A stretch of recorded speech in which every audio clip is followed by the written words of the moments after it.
Nah, nah, nah.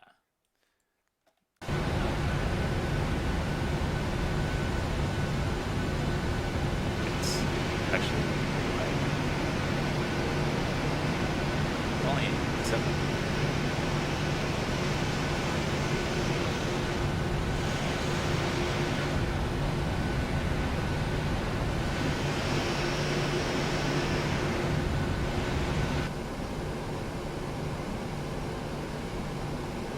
You guys want to do this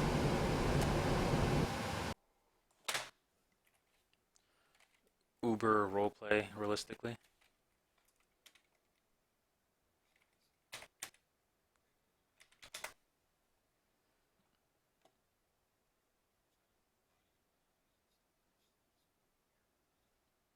Oh, I thought you.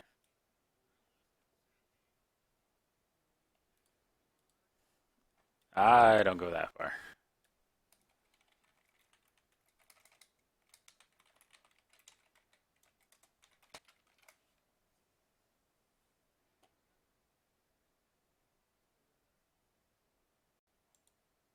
We're doing this uber realistic the whole entire flight, which coincidentally does include YouTube videos because I'm sure they do that on long flights.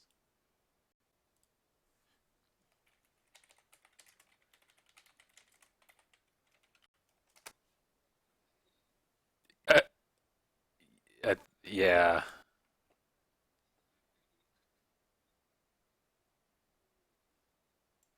I don't. No, no.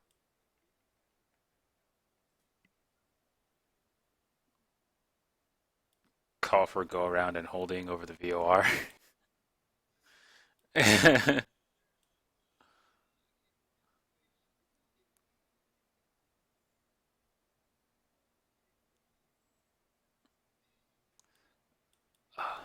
Hopefully, he had enough foresight to do that before the approach.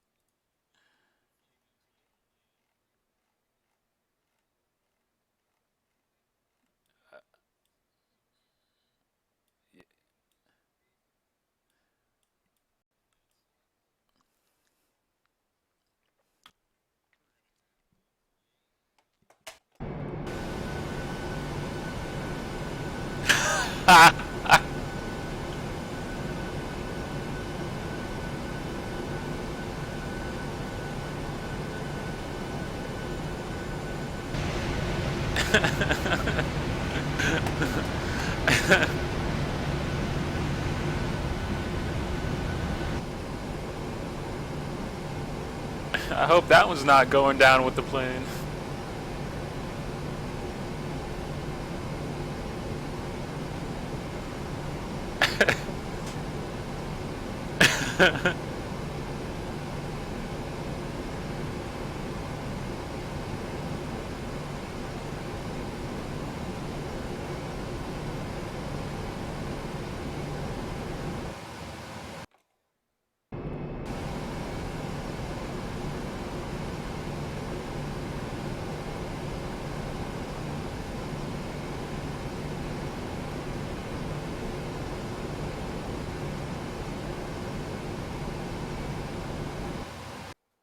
uh, I got you.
Yeah.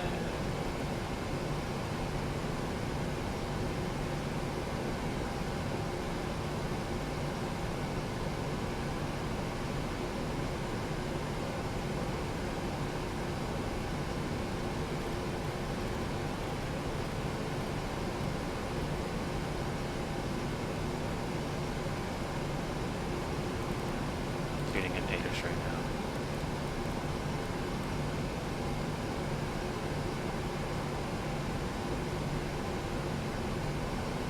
Hopefully it comes in. I don't know.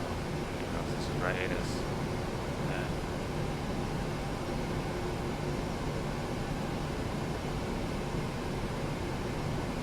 Apps disabled on the server.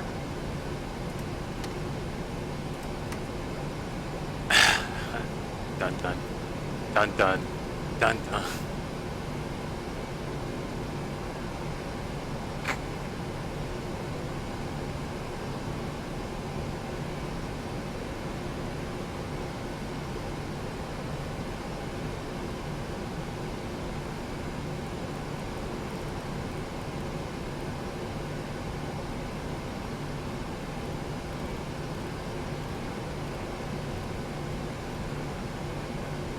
Oh, the ATIS is coming in.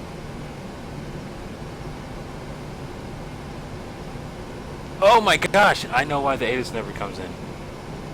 Because every time somebody leaves or enters the game, the bar gets wiped by the person leaving the game. Oh, that's so...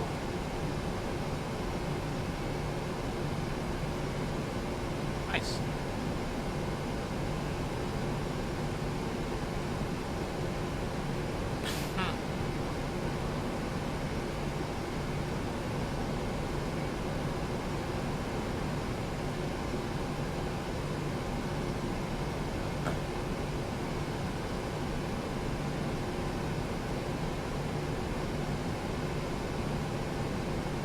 Smart.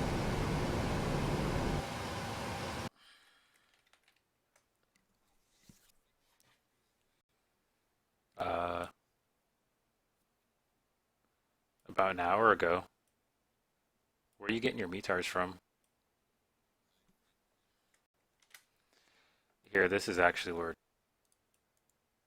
we get our metars.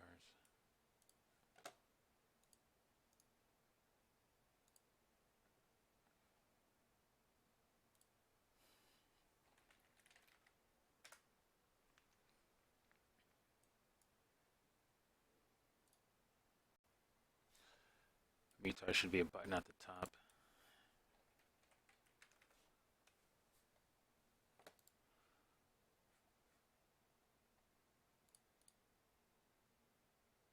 All right, the meter. I'll have you check it out, just so you could read it.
Dude, kdfw. Oh my gosh, how many runners do these guys have? That's insane. 7. That's crazy.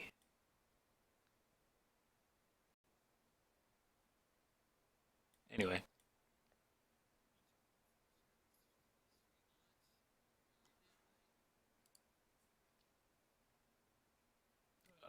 no. I don't know what you're reading.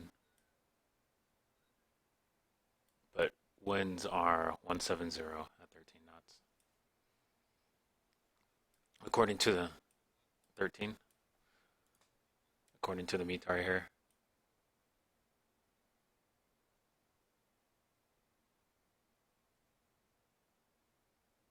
I just need to figure out where I'm parked. Okay.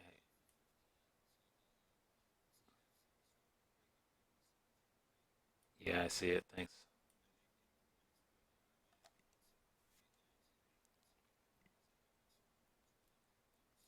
Yep, right down the pipe.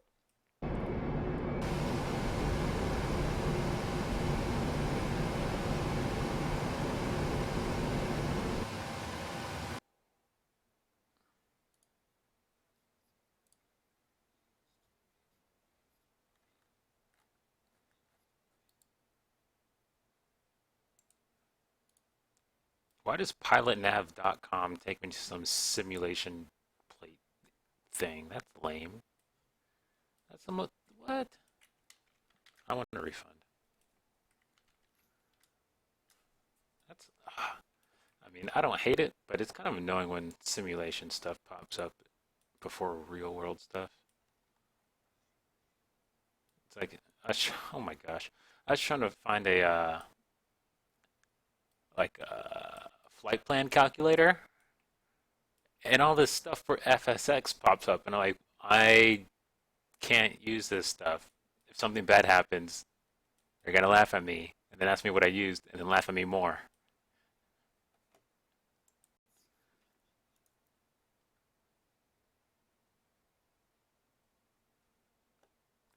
All right, I got some legit approach plates for Cancun. I'm just gonna say no because you said the word all.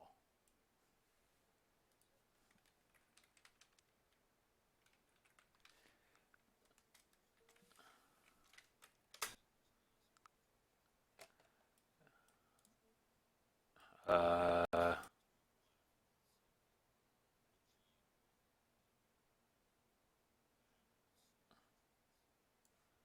what's the METAR for Cancun?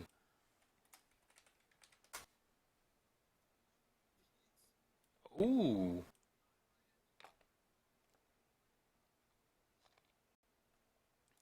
winds are coming out 080 at 4 knots.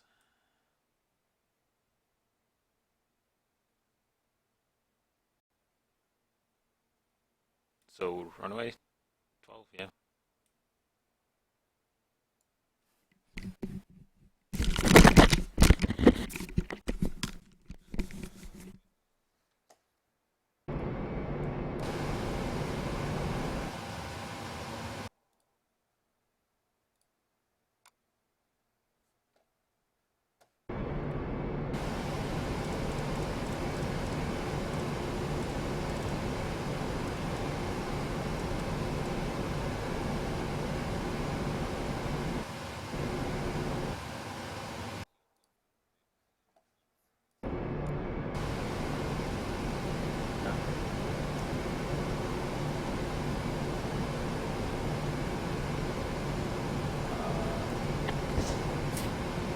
080's in Cancun.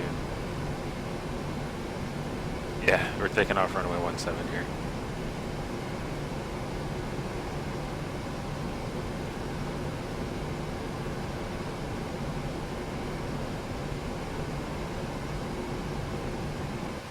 I'm trying to find some. Uh, do you just punch them all in and see which one pops up? Be cool.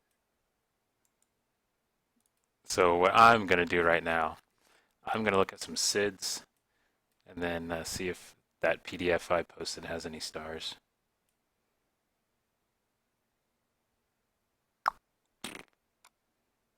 I just want to SID that points us to the south. Okay, I can't read these things. These things are lame.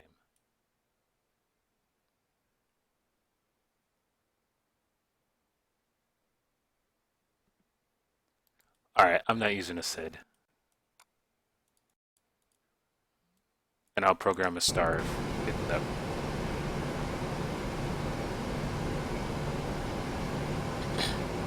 And I'm flying VFR. What's the ceiling? If the ceiling's above 15, yeah, I can see blue. I'm flying VFR. 17. I'm taking off left.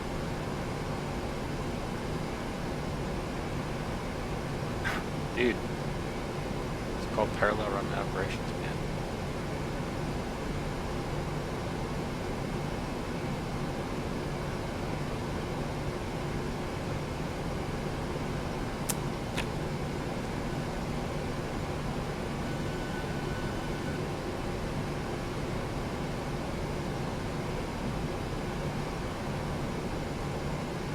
Oh, you know what I noticed my last flight? You know how you have that yellow tape area? I'm not getting that anymore for the past week or so. And ground. Starting to push. So I just stay as close to the red tape as I can. We're all set to go up here. We've been cleared to push and start at your discretion. Yeah, but I never had yellow tape past that I did. Oh. Okay, parking brake is off, cleared to push. Yeah, I know what you're talking about. Yeah, push it back. Here we go.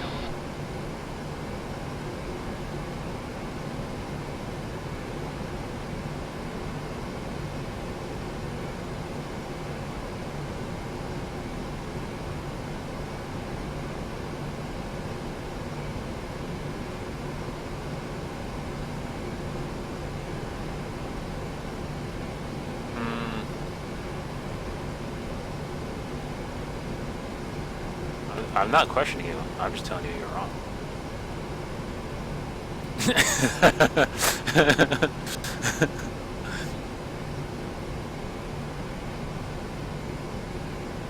Well, right now they're at a 166. I wasn't able to read the thingy coming up right now. 1-3. Oh, this is barely VFR conditions. Barely. Yes. See ya. Push is complete. Set parking brake, please.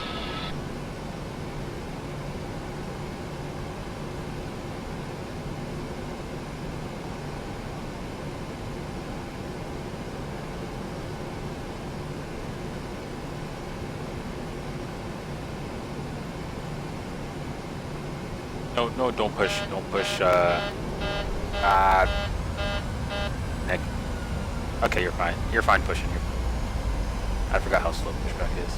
My bad. Totally my bad.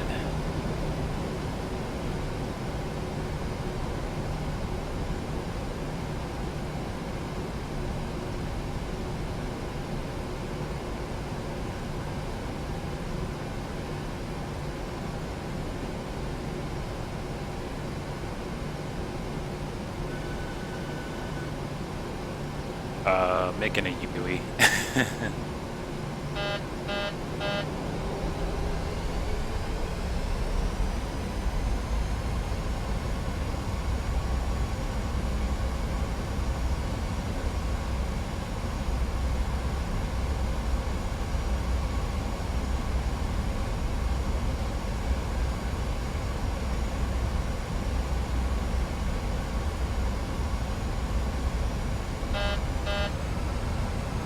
We went to Disney, right?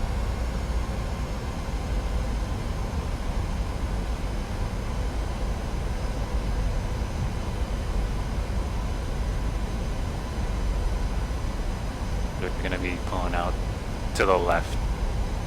You're gonna be pulling out to the left, Nick. Shadow's gonna be pulling out to the right. I'm not sure. This is huge.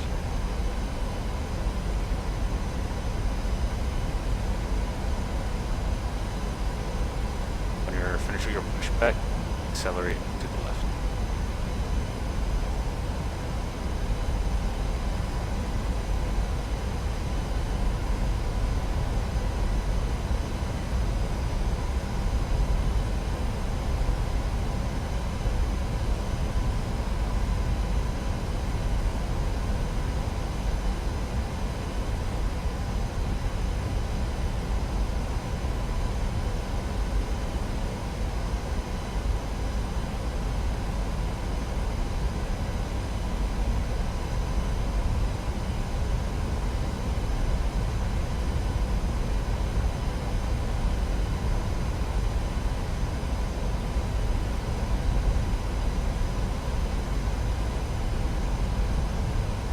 Oh, the windsock works.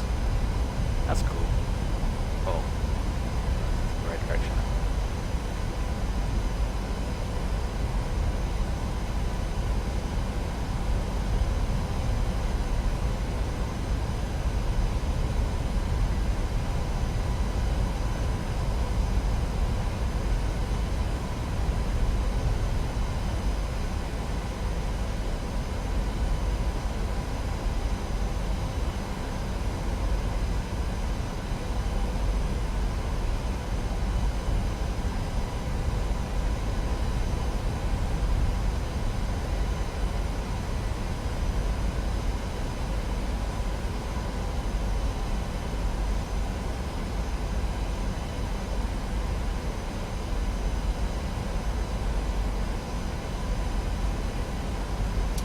They're called jigs, and they're used for whatchamacallit.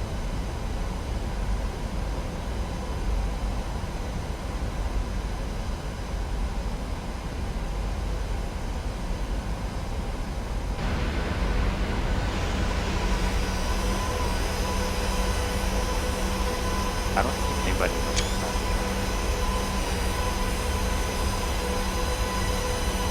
Oh, the transition.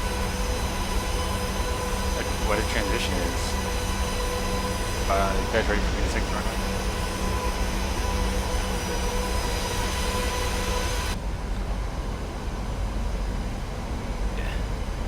Yeah. Yeah, transition just means you're coming from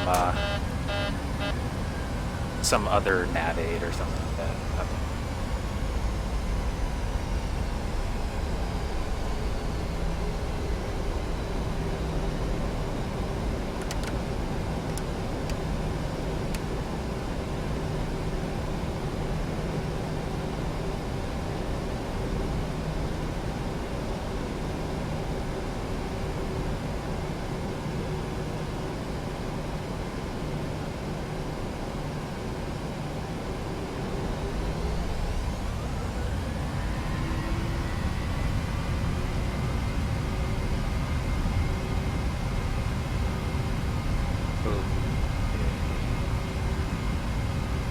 What runway am I taking off on? Oh, recording.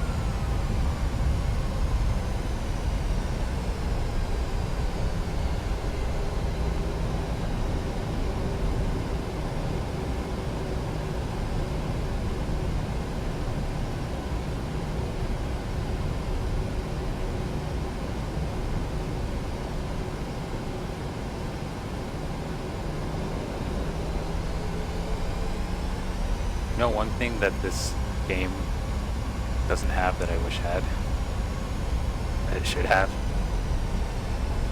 Runway distance markers.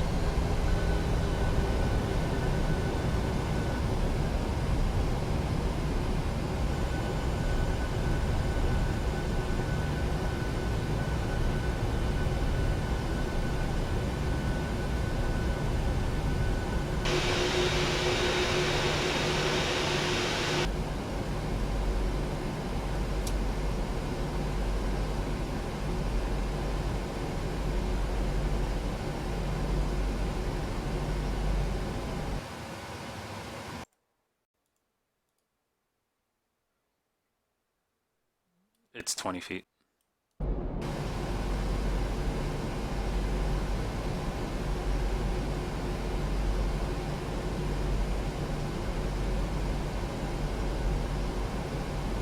Okay, taking off 17 center. Jesus.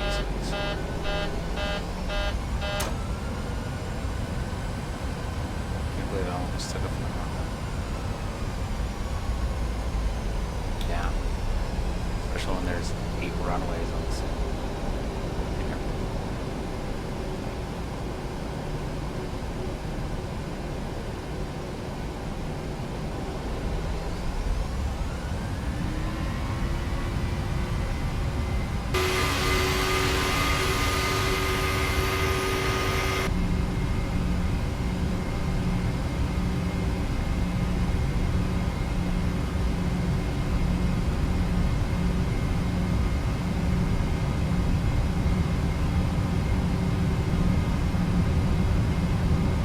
Shadow, do you mind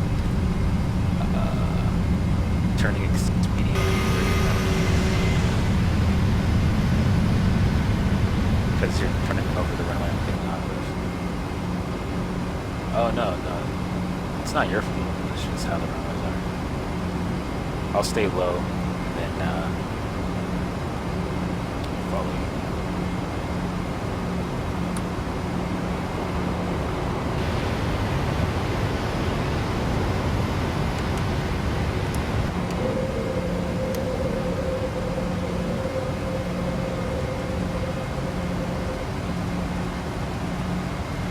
Are so far away.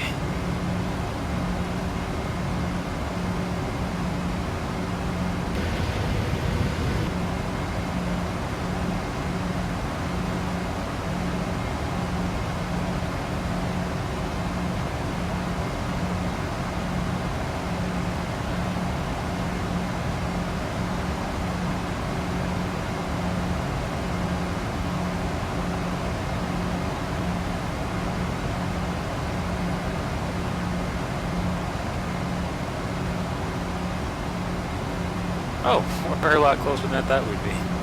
I don't.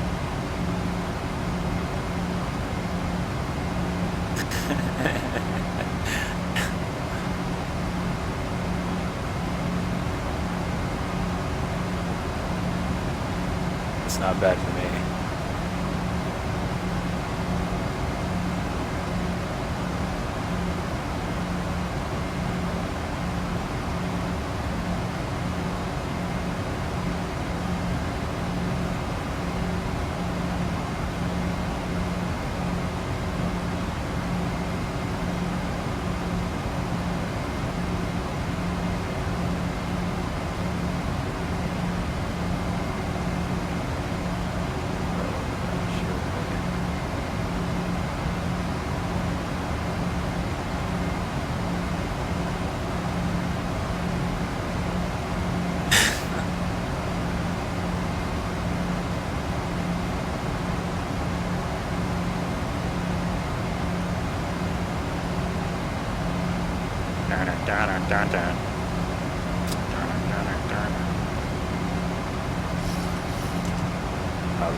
Yeah, I was broke like Nick. What a PMDG.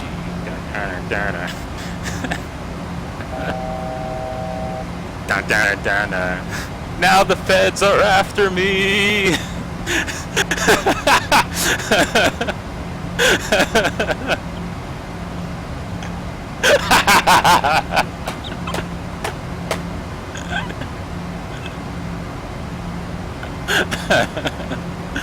It's clear above 11,500. Oh, you're already there. All right. How's it still raining? We're above the clouds. Does it look like you're going like light speed right now?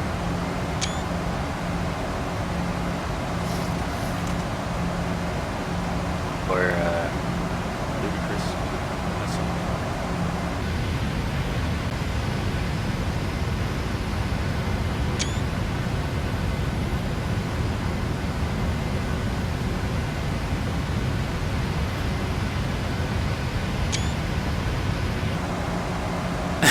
I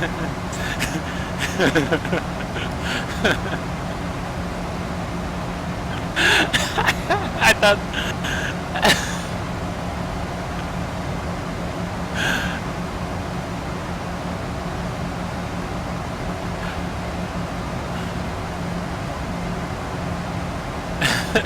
That effect of him flying through the air was so goofy, but it's so funny.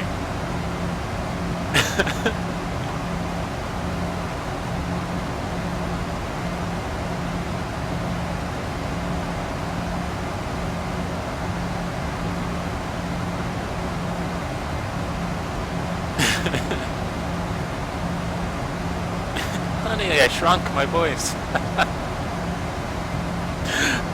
If anybody knows, though.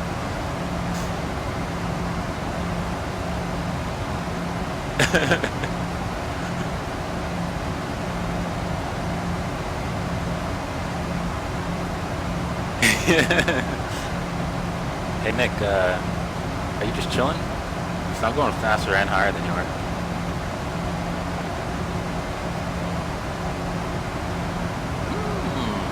Already on the autopilot, okay. Yeah, it's pretty nice out here above the cloud. As you see. Oh no, I just above the clouds.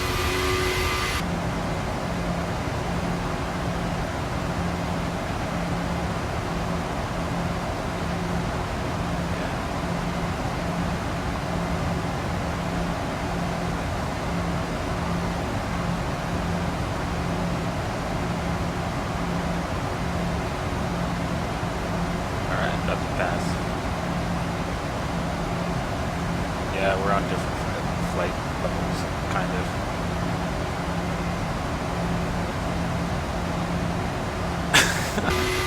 Oh yeah, speaking of that, once we get to cruise, I'm gonna start watching that episode.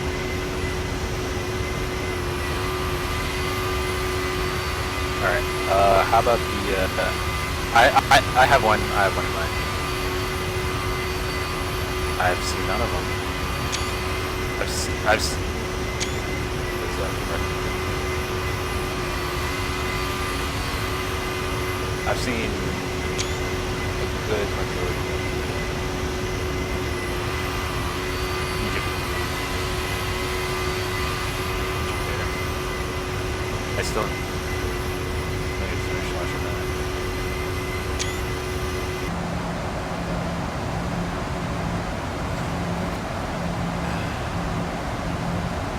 Once I get to Queens, which is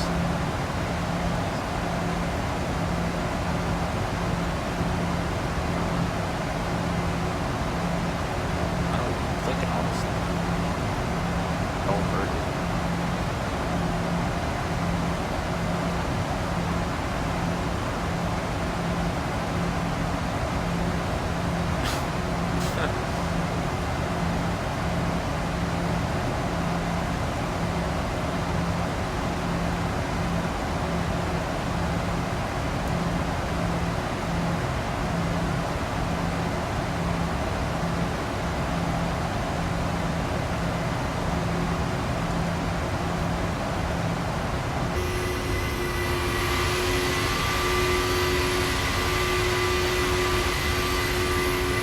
I can only guess what happens.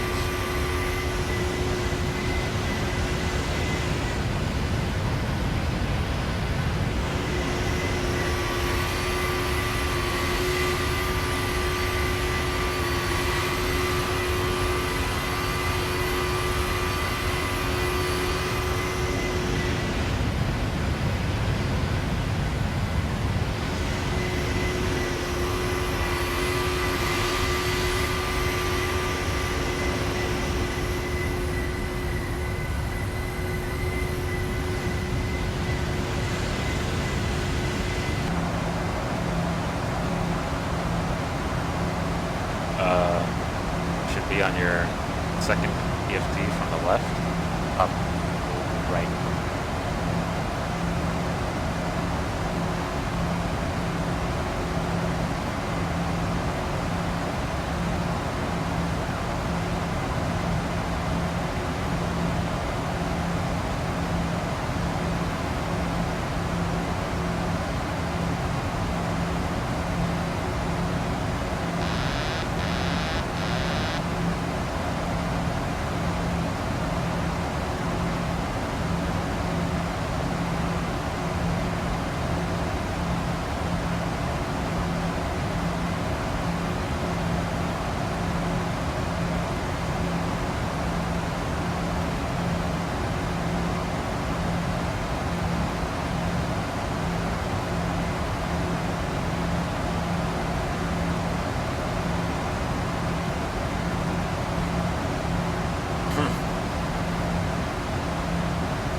nothing bad happened or anything like that.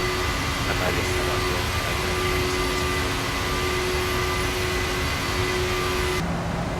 Yeah.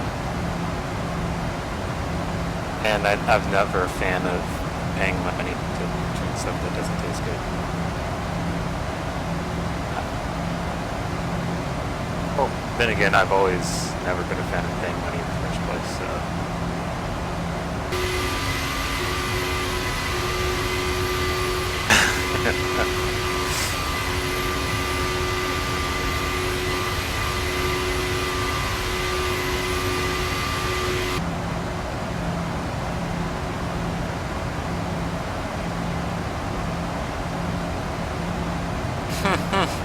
Dude, they're trying to go, not that I'm complaining or anything, but they're trying to go, tobacco-less on bases.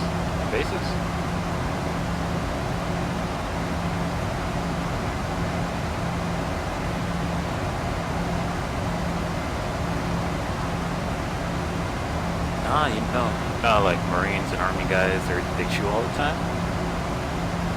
Yeah.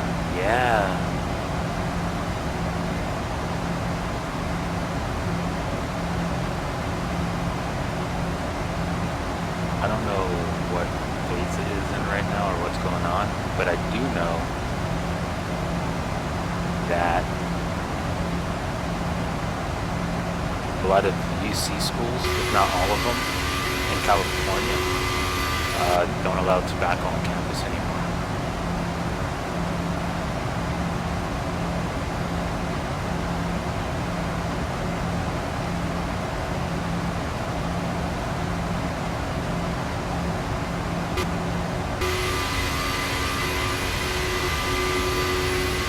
Oh gosh, we are so close to each other.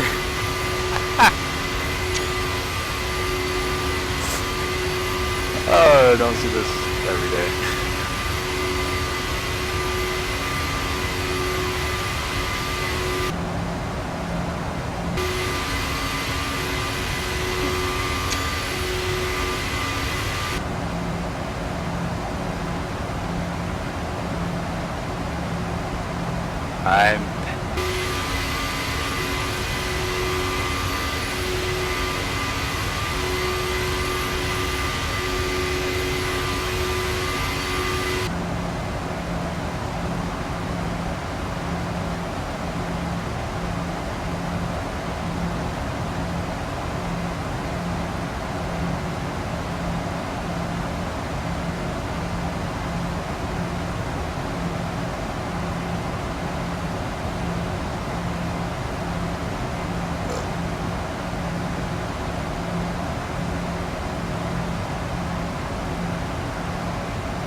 Shadow. I'm gonna grab a screenshot of what you're doing right now. You are, yeah.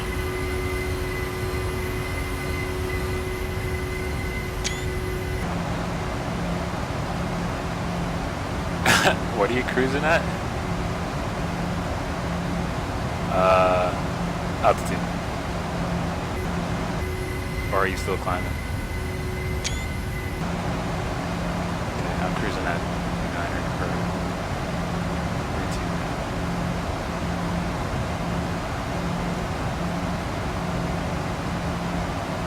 I'm at 281 knots.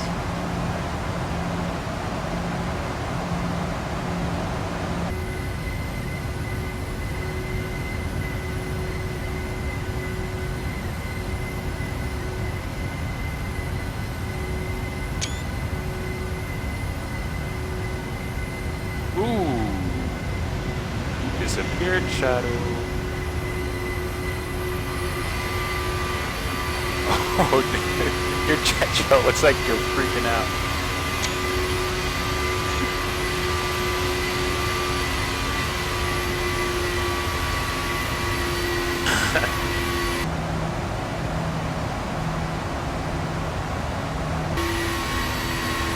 There's an hour. Yeah.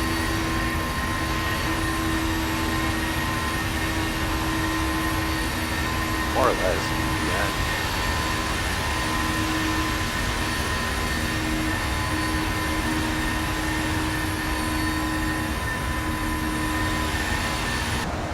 It's a horrible line. As soon as you said that, Shadow, I knew that something was gonna happen.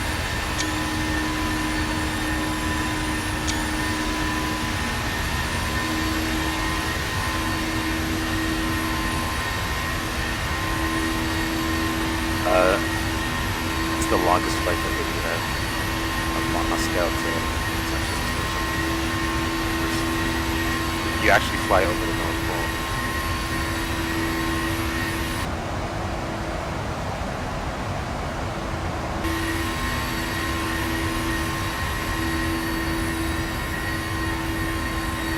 Yeah, sure to hate forever.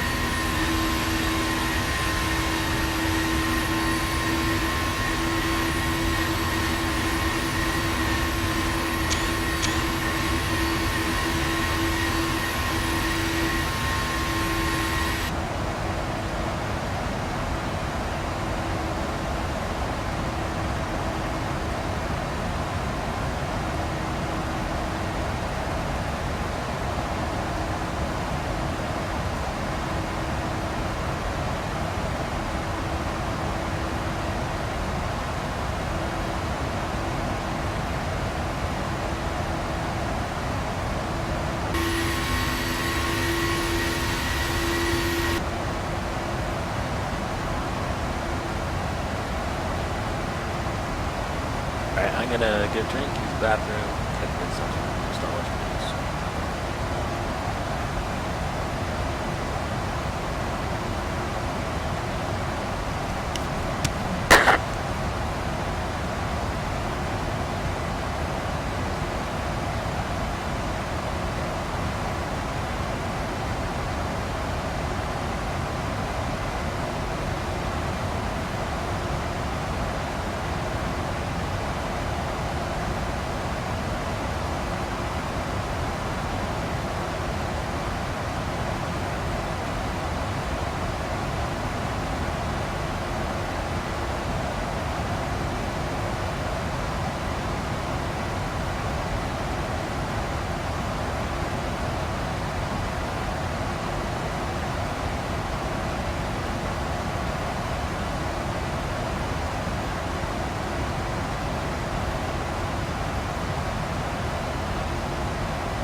780 miles out, and you're still going to burn down.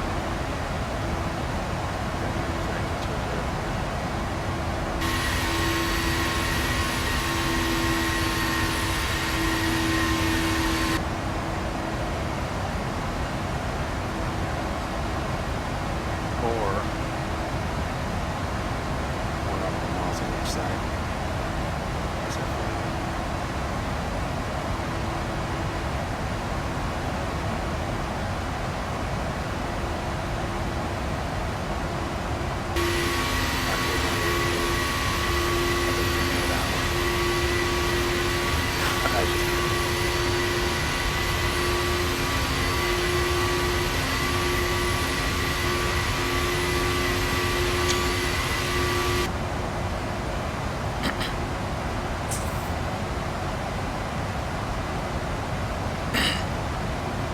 So you guys are cruising at 5,000.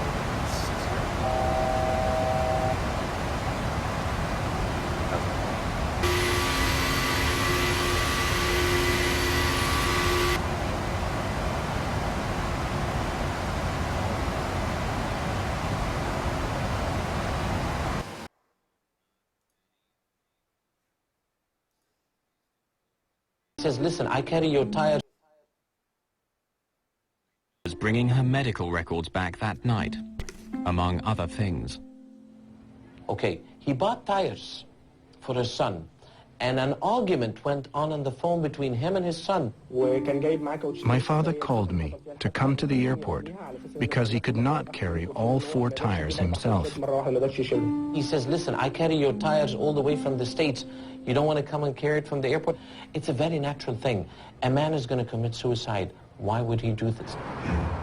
In New York, the FBI continued their investigation at the Hotel Pennsylvania, where Egypt Air had a block booking of about 50 rooms for their crews. The investigation that the FBI was able to do as far as Batuti's background probably spanned a period of about a year or so, at least from the record. Sorry, I wasn't listening. What?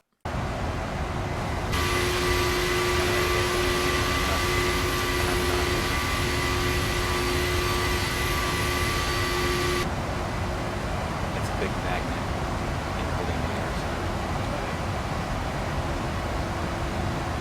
It's, yeah.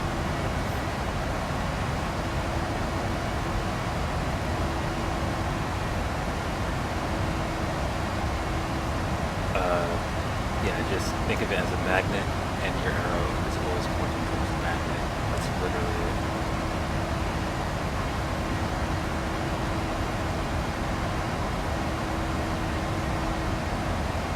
Is there a lot of calculating? The magnet, pick a needle, is there a lot of calculating? Nope, not really.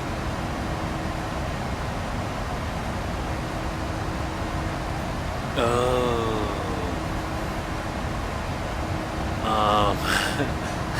Actually, I don't know how to navigate the NDBs because they don't teach that stuff anymore. They have them everywhere, but nobody actually uses them. Actually, okay. To navigate with them, I don't know how to do that, but to approach NDBs, I do know how to use.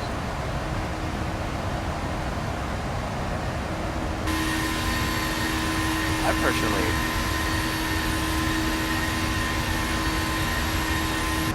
never used one in real life, but it seems like I'd like it just because there's no radials to deal with, there's no to from arrows, none of that stuff.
that we were able to obtain, and from the interviews we did at the various places that he stayed. So he did have, I think, a propensity to engage in behavior with some of the hotel people in terms of sexual misconduct. Hey, pretty lady, where did you get to? Which, you know, at the time really appeared to be totally out of the realm of what was normal for a person of that status to do. A husband and father of 5, Gamil El Batouti was notorious for leering at and bothering female guests and hotel staff. Come to my room.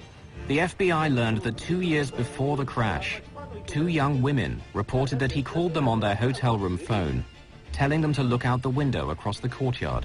You'll have a good time too. When they did, they saw El Batouti exposing himself and reported the incident to hotel security. His provocative behavior would continue. A hotel maid told the FBI that the night before the crash of Egypt Air 990, El Batouti had sexually harassed her again. No, I want to talk to you because look, I give you $100 if you just come to my room. I'm not here for that. Oh, sure. I'm here to work. Just leave me alone. Nah, don't be like that. When the maid reported the approach, another addition was made to the hotel's record of sexual harassment of guests and staff by El Batouti. The allegation of the hotel, as far as they said, it happened way before, not one day before the flight. Not one day before the flight, as has been mentioned.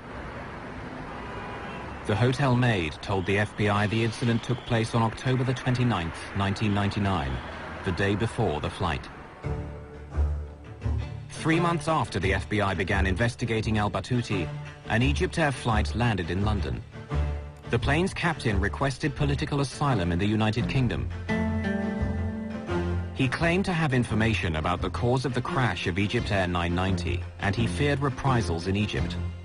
Captain Hamdi Taha was a colleague of Gamil El Batouti, and he was walking away from his wife, his family, and his country. The FBI sent a special agent, and along with a British security officer, he interviewed Captain Taha. Were you aware of El Batouti displaying sexually inappropriate behavior? Yes. This is very important. I heard it from pilots who I trust. Batouti got into trouble for sexual misbehavior in New York with maids and following women and so on. The airline tolerated this for a while, and they told him several times, maybe you can get away with this normally, but this is America. You represent our country. You cannot do these things. Captain Taha's information was second-hand, but his description of El Batouti meeting with the airline's chief pilot was intriguing. Khatem Rushdie went to see Batouti the night they took Flight 990. They had a meeting in the hotel. He told him that what he had done could not be covered up, and something had to be done. The flight back to Cairo from New York would be his last flight. Camille, we go back many years together. But this will be your last flight to the United States. He would not be flying to America anymore. Batouti had just had these big privileges taken away from him, and he was humiliated. So, I think that what happened was this. He must have said to himself, if this is going to be my last flight, it will be Khatem Rushdie's last flight also.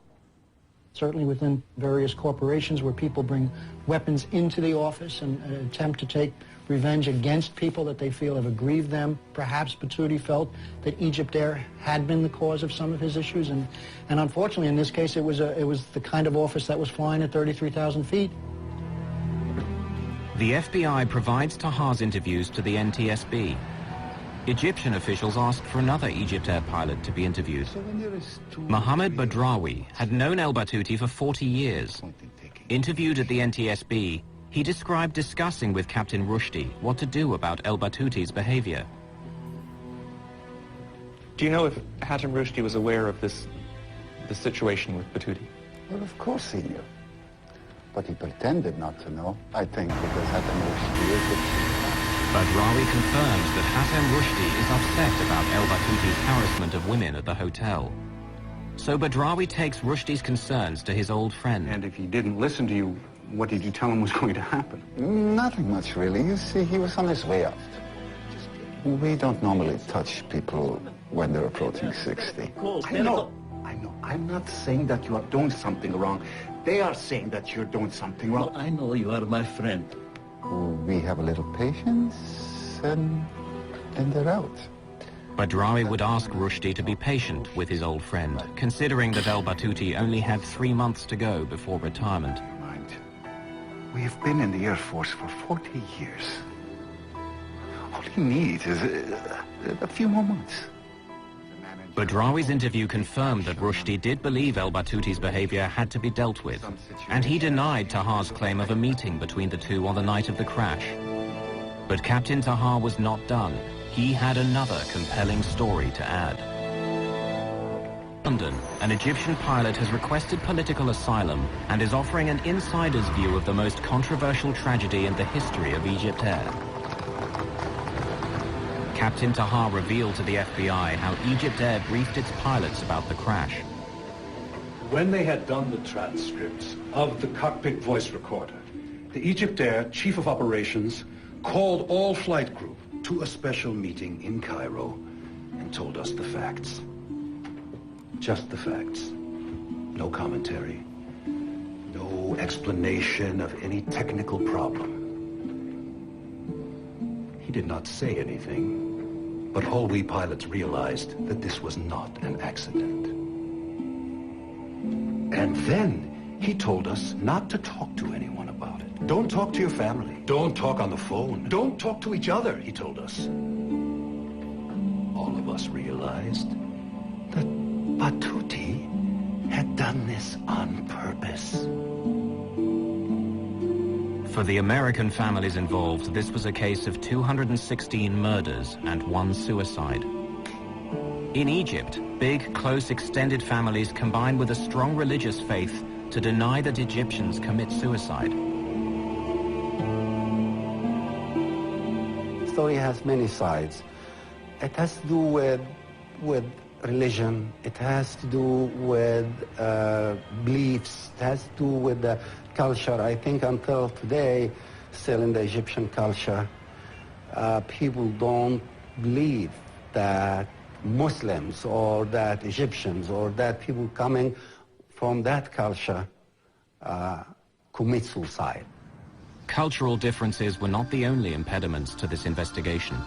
One of the difficulties that we did have was that when we went over to Egypt and attempted to really get into his background, it became a very sensitive issue for the Egyptian government. FBI efforts to learn about el-Battuti's personal life and family relations would be stymied.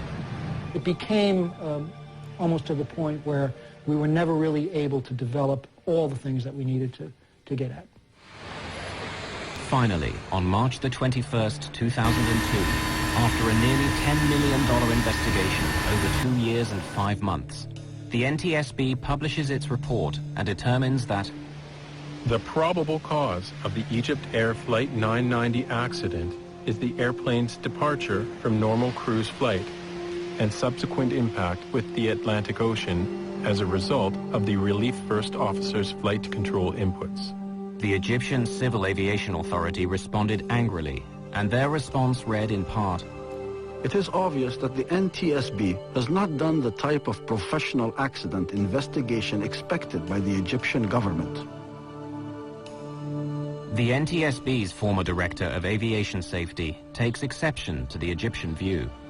What was unprofessional was the insistence by the Egyptians, in the face of irrefutable evidence to anyone who knows anything about investigating airplane accidents and who knows anything about aerodynamics in airplanes, was the fact that this airplane was intentionally flown into the ocean.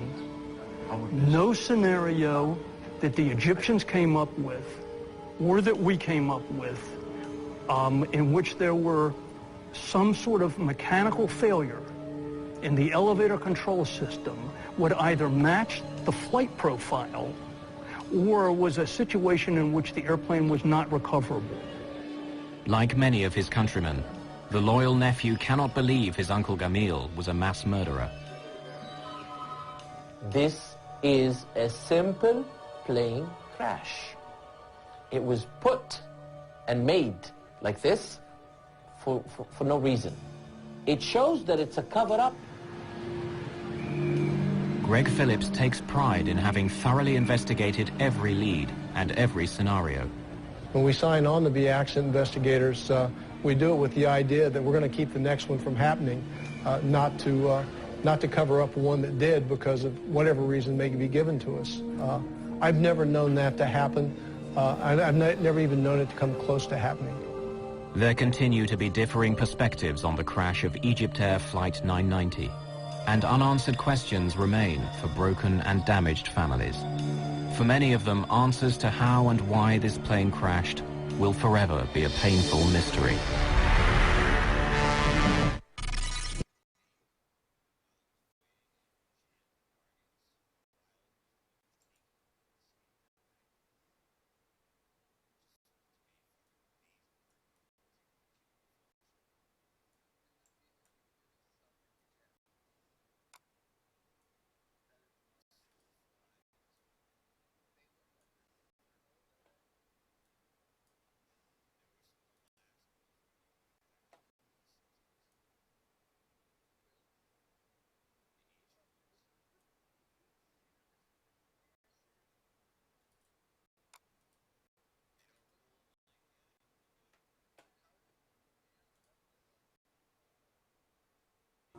Gas turbines.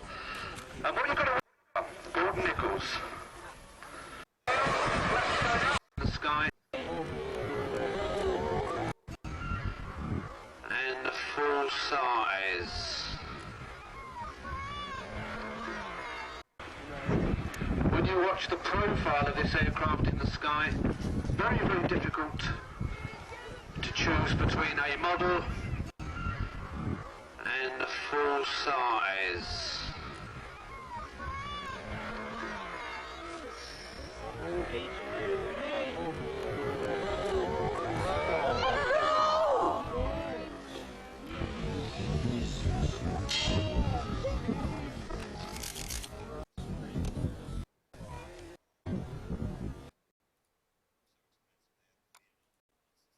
Takes a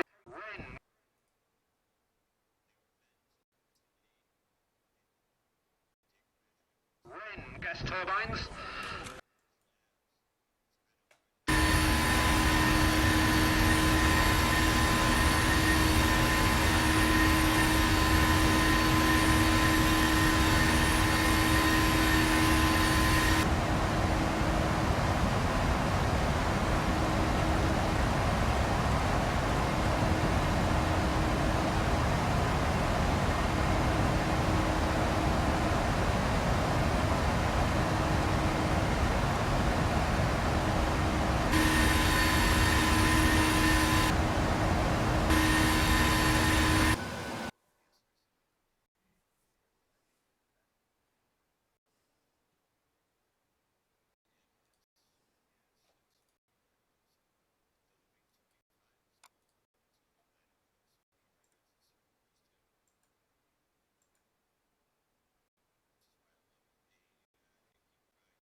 Around the globe, the plane has carried more than 12 billion passengers.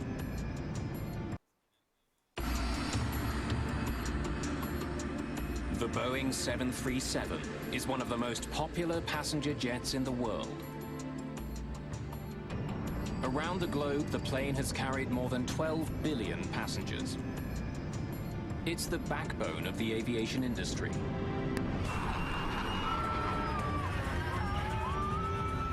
But in 1991, something happened on board a 737 that sent shudders through the world of aviation. Oh my Lord. A deadly crash has investigators scrambling. There was a time when I had doubts that we'd be able to solve it. It was like he was tracking a serial killer. The hunt for answers will take 10 long and grueling years. The fate of the airline industry hangs in the balance. And the mystery isn't solved until more than 150 people are dead.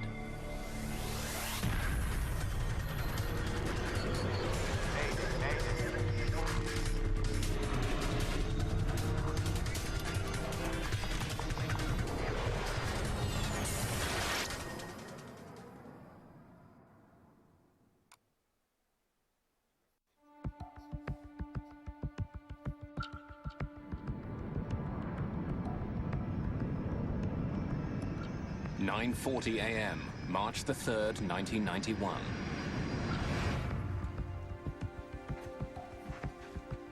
After a short 17-minute trip from Denver, United Airlines Flight 585 is on final approach into Colorado Springs. It looks like a perfect day for flying, but there's trouble in the air.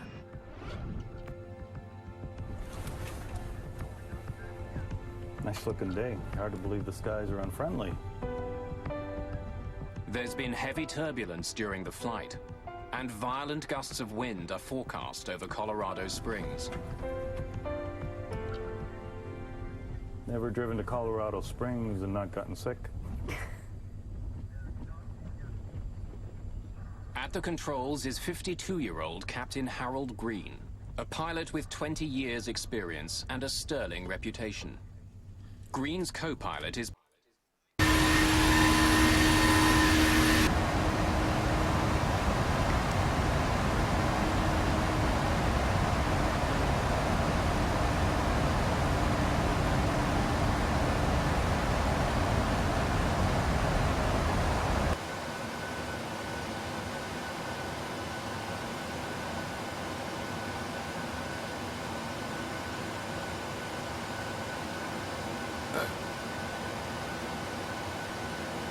Patricia Eidson. At 42, she's one of the first female flight officers in United's history. Flight attendants, prepare for landing.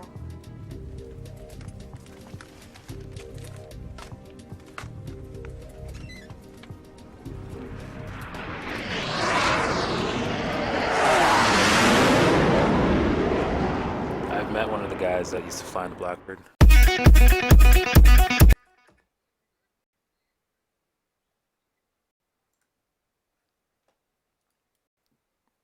$10,000.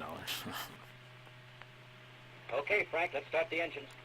10,000.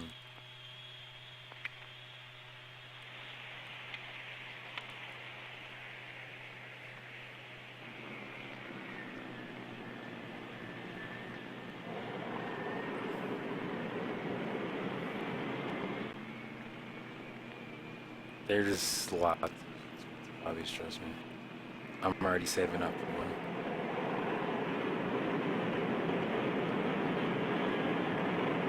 No, I'm saving up for an expensive hobby.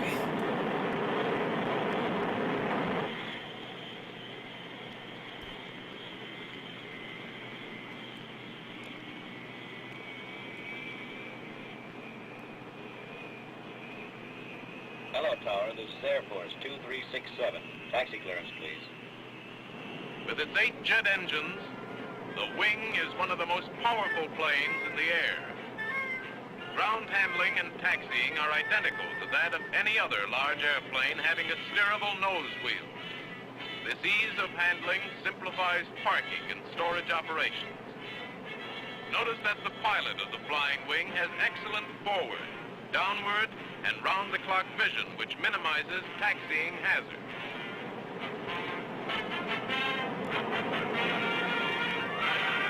This YB-49, wow.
This 100-ton giant is airborne. Notice its phenomenal rate of climb.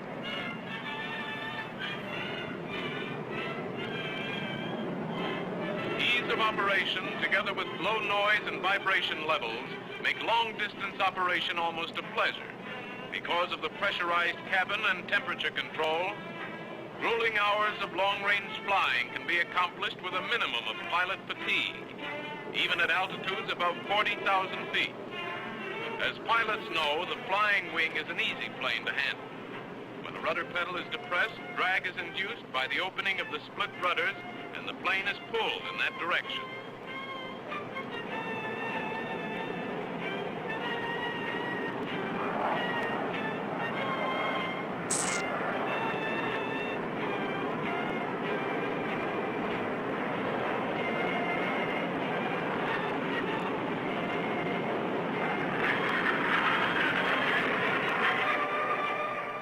Rudders are depressed, an air brake effect is created for short approaches or steep descents over landing hazards. Normal control column movement results in a climb, a dive, or bank is desired. I'm ready for the next Mayday episode.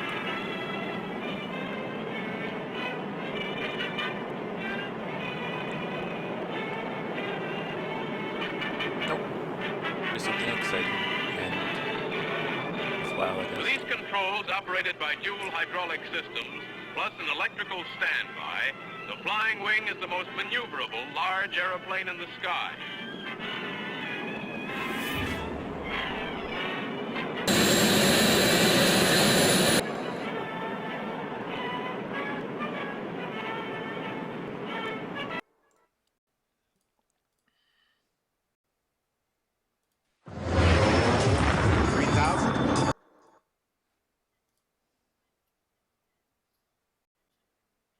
We are in an emergency. I've seen them already.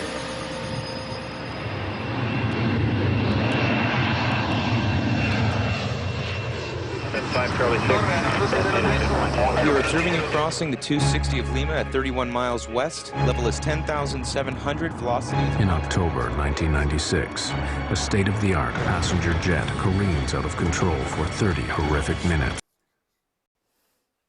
Oh my gosh. Some jammer.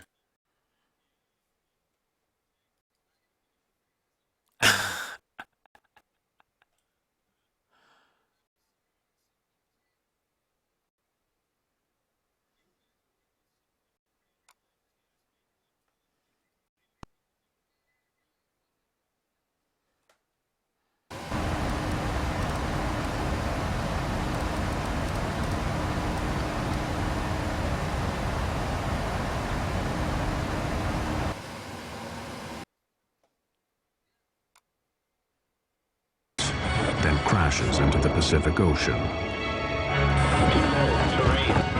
I've got it! I've got it! Climb Aero Crew 603. We're gonna turn over!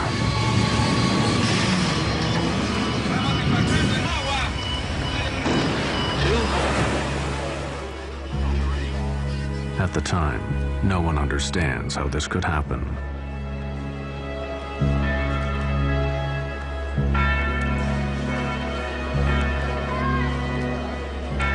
The answer to the mystery may be found in the aircraft's black box flight recorder. The story investigators uncover is how a simple human error set off a chain of events that ended in tragedy.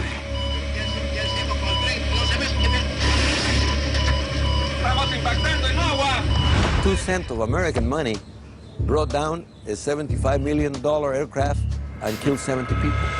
This kind of a problem that they faced that night was that actual footage in the first minute? Probably one of 10 over the last 20 or 30 years.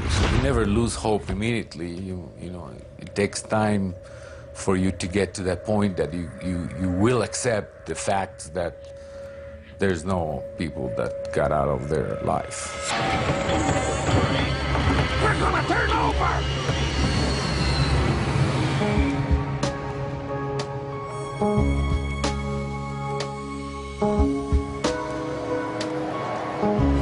Lima, Peru. Jorge Chavez International Airport. Aero Peru Flight 603 prepares for takeoff for Santiago, Chile. The plane is a 4-year-old Boeing 757, a state-of-the-art passenger carrier known for its reliability and safety.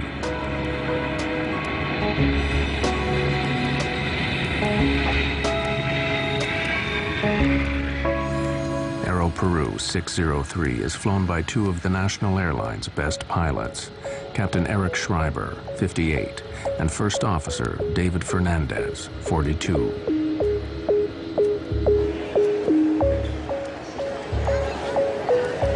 61 passengers and 9 crew members are aboard. Most are Chileans on their way home. Others are Peruvian, British, Italian, Spanish, 1 New Zealander, and other Latin Americans.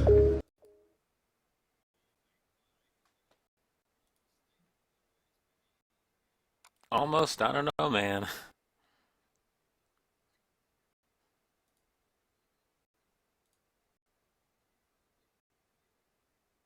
I'd feel so bad if somebody crashed my 25K.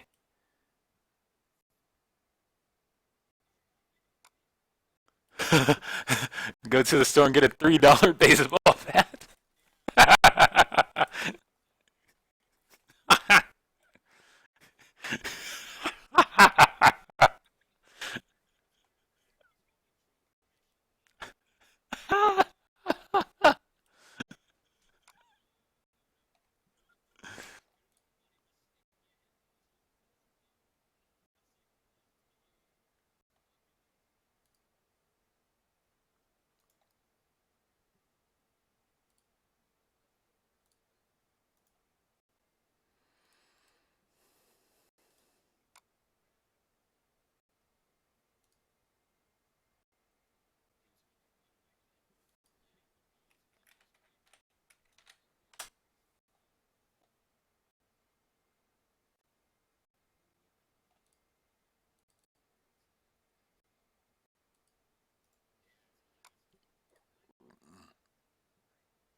What you guys speak?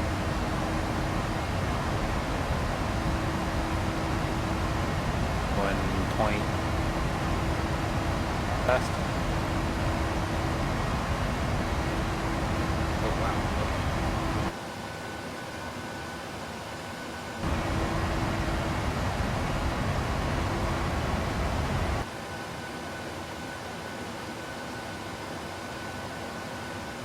My parents don't trust me. Just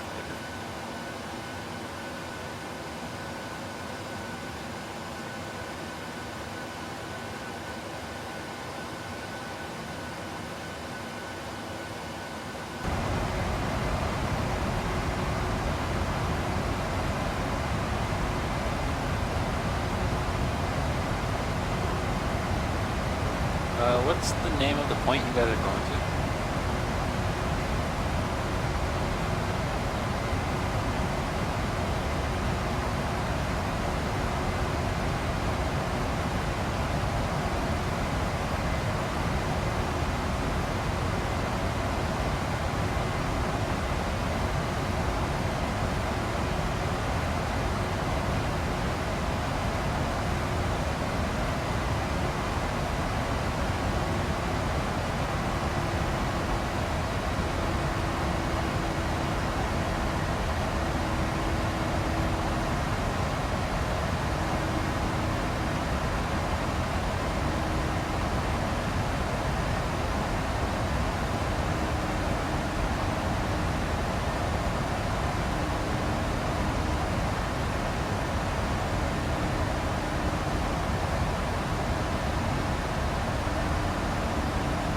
Oh my gosh, yeah, that was hilarious.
Yep.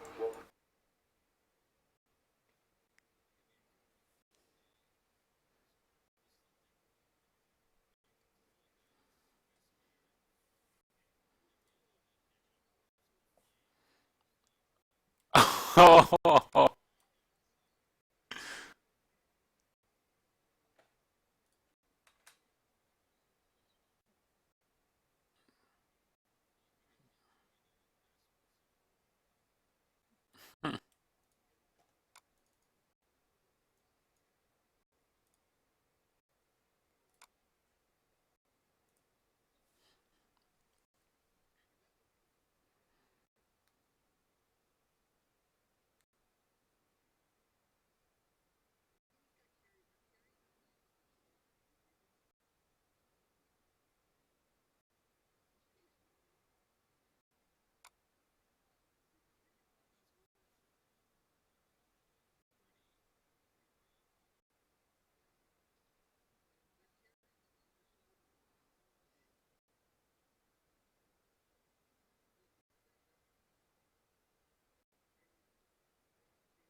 You just noticed that.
I've been going like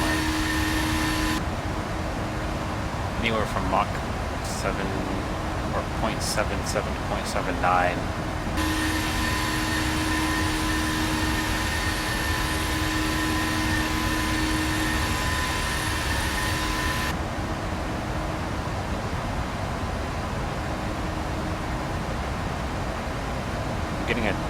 I'm getting a tailwind.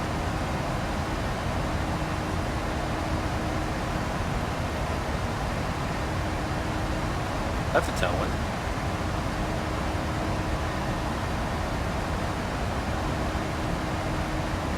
Oh yeah.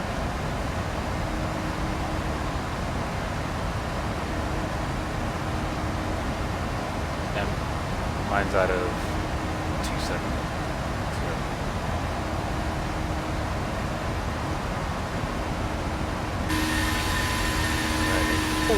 Whoops, didn't mean to do that.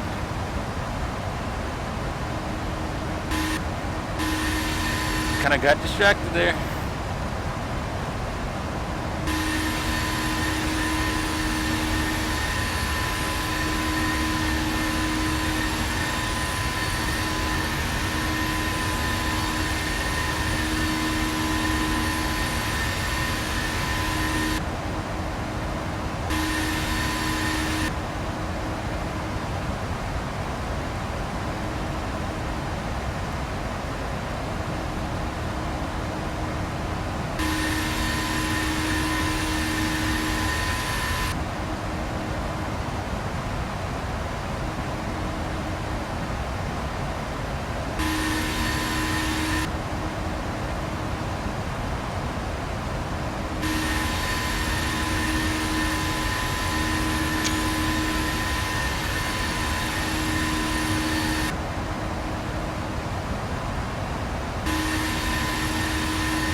Among them are the brother-in-law and a close friend of Mexican businessman Monas Albert. Our companies do business in South America. We export, and every so often we will go to see our clients. And on this trip, Kenny and Abraham went to see some clients in Peru and Chile. I had a very good relationship with both of them. With my brother-in-law, of course, we were like brothers. I loved the guy. He married my only sister, so we had a great relationship.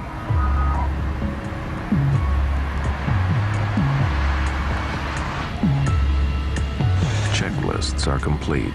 First Officer Fernandez hails the tower.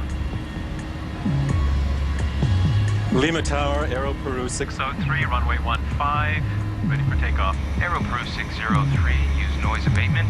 Wind calm, ready for takeoff on runway 15. 1515, transponder. Flaps 15, takeoff briefing complete. The captain makes a joke about their precision. See how accurate we are, not even Swiss.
Never mind.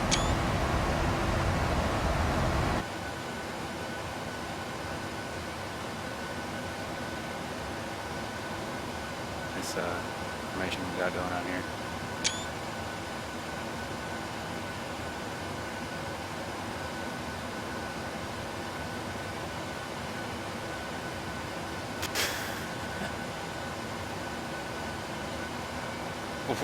I disagree.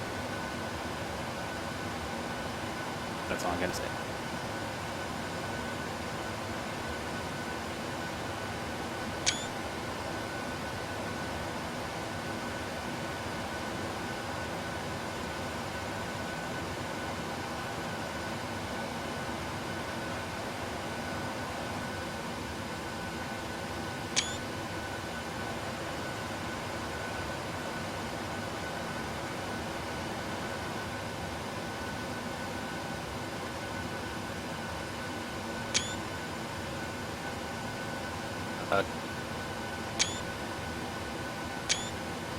Second screen is a moment, please.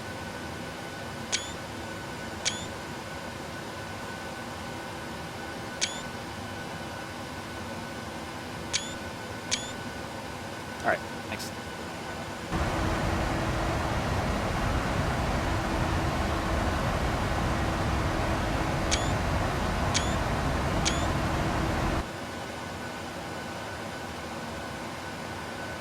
See ya.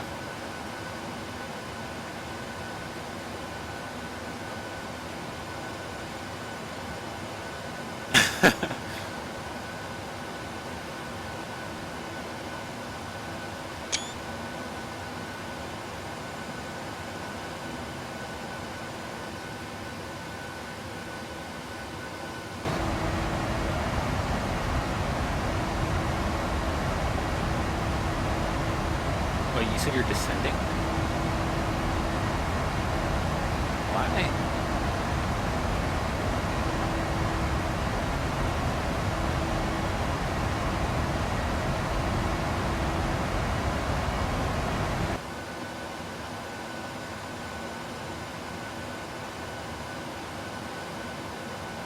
I'm 300 miles away.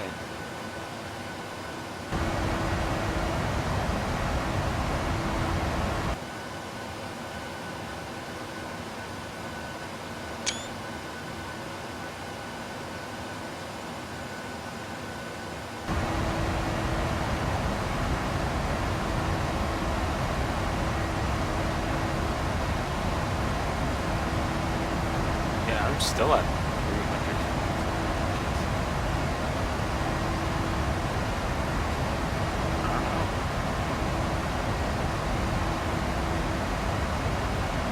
What are you looking at?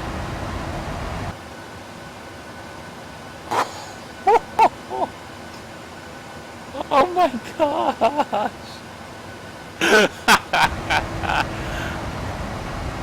Oh my gosh!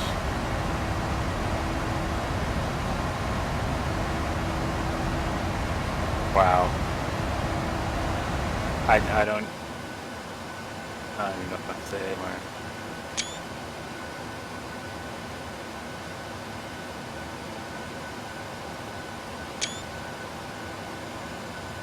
It is very fun.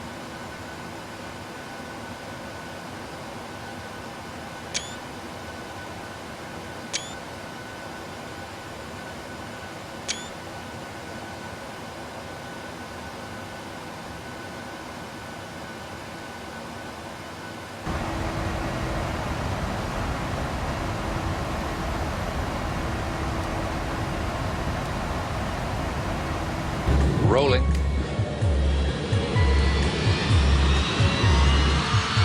The Aero Peru 757 is among a new generation of computer-controlled aircraft in which pilots are trained to rely on a central data system designed to reduce errors, both mechanical and human. On takeoff, the 757 performs perfectly. 80 knots.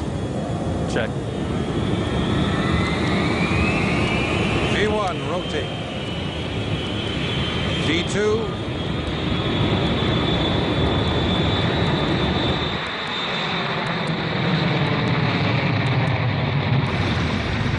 Gear up. All right. Within moments, the pilots get a very unusual reading. Plus 10. The altimeters are stuck. The altimeter indicates the height of the aircraft off the ground. It reads 0, though they were obviously flying. The altimeters have stuck. Yeah. All of them. This is really new. Keep V2 plus 10. The 757 is equipped with 3 altimeters, 1 for pilot, 1 for co-pilot, 1 backup. All 3 are dead. Then they lose another crucial instrument, the airspeed indicator. The speed. Eh? The speed. What's going on? We're not climbing. No, I am climbing, but the speed. Hold it. Maintain speed. Aero Peru 603 leaves the lights of Lima out toward the Pacific Ocean. What? With no airspeed or altitude instruments, the pilots are now flying blind. The air traffic controller in Lima maintains contact with the plane, noting its altitude and course. He does not hear when the pilots get a new, minor warning that they must adjust the rudder which steers the aircraft left and right. 603. We are descending. Rudder ratio. That's strange. Turn to the right. Alan McLeod is a veteran Air Canada pilot. They got a rudder ratio warning which consists of an amber light that would come flashing on there with a little beeping horn and a message on this engine crew alerting system saying rudder ratio. That's just a system that reduces the amount of rudder the airplane has that can be used as the airplane accelerates and goes faster and faster. Because it was sensing wrong or improper information, it sensed a fault, so it gave a warning to the crew.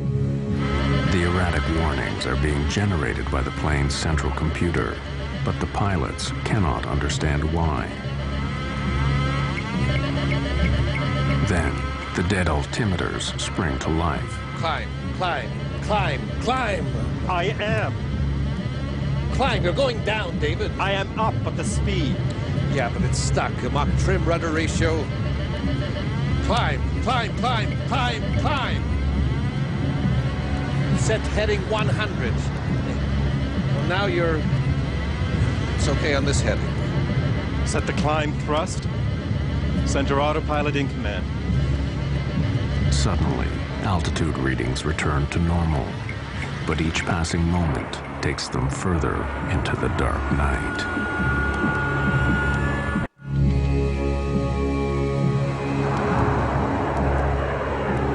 Captain Schreiber tries to engage the autopilot to give them time to think. There is no command. The autopilot requires identical data from 2 of the aircraft's 3 flight control computers. But Schreiber's instrument readings are so different from those of Fernandez, the autopilot disengages. Then another alert. Mach trim, Mach trim. Mach trim indicates that the plane is not flying in a level position, yet the 757 is flying normally. Let's go to basic instruments. Everything's going to hell. Mach speed trim is a system that trims the airplane. It changes the angle of the horizontal stabilizer in the back end of the airplane, and that has to be changed as the airplane accelerates to a higher speed. It was getting false indications, so they got a warning that they had an overspeed, which of course they didn't. That warning would consist of, again, the master caution and a master warning, which is a red light associated with an oral warning as well. Despite confusing warnings and no autopilot, the aircraft is controllable. If necessary, Schreiber could keep the plane aloft for hours, but he decides to land. He instructs his first officer to declare emergency. We are in an emergency. Aero Peru 603, Lima. We are declaring an emergency. We have no basic instruments, no altimeter, no airspeed indicator, declaring emergency. Receive. Altitude? We don't have. We're up to 1,000 feet, approximately 1,700. 603. Confirm if possible if you can change your frequency to 119.7 to make sure you can receive radar instructions. Just 60 kilometers from Lima, the pilots of Aero Peru Flight 603 are flying without instruments, hoping the tower can help bring them down alive.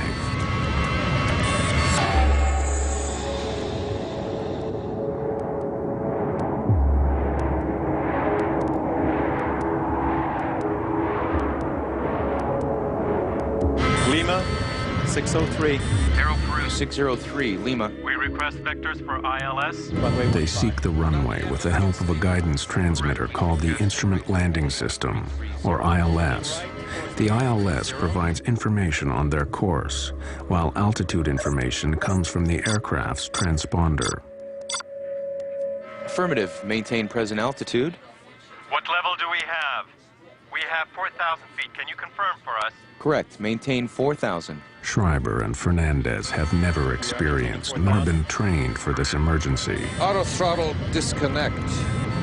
Really, we don't have any control. We don't have any control, not even the basics. Let's see. Check everything. The airplane was controllable, but you first have to diagnose what's wrong. It's very easy from 20/20 hindsight, sitting here in a chair on a nice sunny day, to say, this is what he should have done. But in the cold, dark night with bells and whistles going off, it's very difficult to analyze conflicting information that you're getting. This kind of a problem that they faced that night was probably one of 10 over the last 20 or 30 years that has been similar to this.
Over the dark Pacific Ocean, the pilots cannot determine altitude nor speed by sight. They request that the tower help guide them in. Responding. Airspeed is 0. All speeds. Right. Can you give us the airspeed, please, if you have us on the radar? Yes, affirmative. As of 10 seconds... It seems that you're climbing at level 6,000 at 22 miles south on heading 195. The air traffic controller's computers calculate a correct airspeed by measuring the plane's movement over the ground. Okay, we have that. We are on heading 190, and we have 7,000 feet on the altimeter. Yes, correct. You're now reaching 7,000. But neither the pilots nor the air traffic controller know that the altitude indicated on the scope is incorrect. It is coming from the plane's erratic computer. Oh my gosh. The traffic controller would try to help the pilot, but he was receiving the wrong information on altitude. He was receiving a wrong indication from the captain's altimeter. The reason the air traffic control system was transmitting improper altitude readout information to the airplane was because the airplane's altimeter, through the air data computer, would send the indicated altitude that the airplane was experiencing down to the radar unit, and of course it was incorrect, and they would read it off their readout down in the air traffic control center and transmit it back to the pilots, and of course it was incorrect because they were getting incorrect information to begin with. Investigators would later discover that Aero Peru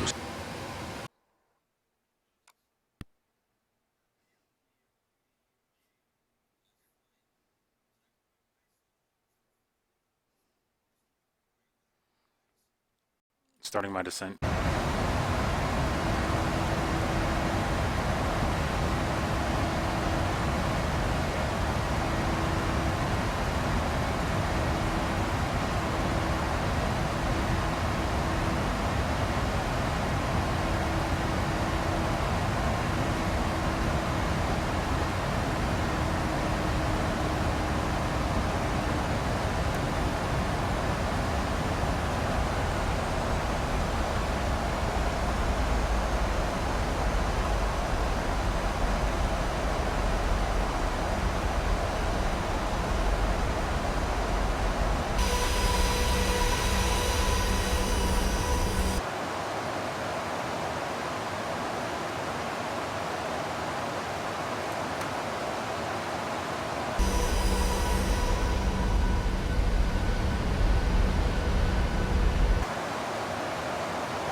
Already started my descent.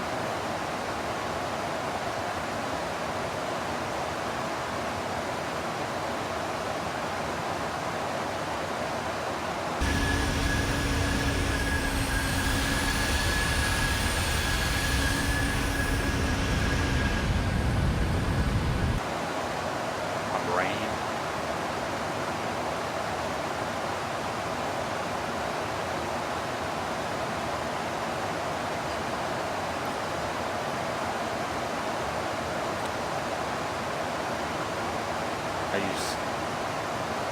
charts.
They do it both ways.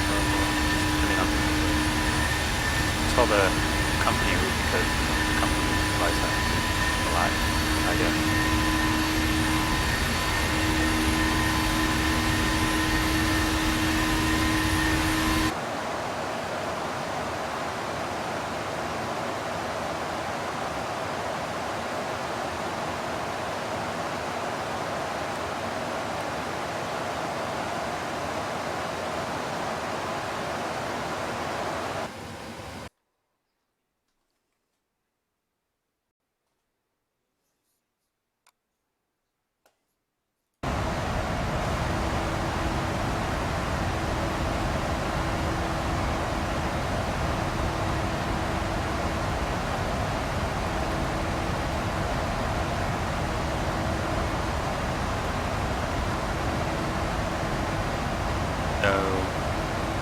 You have to look at the approach plate.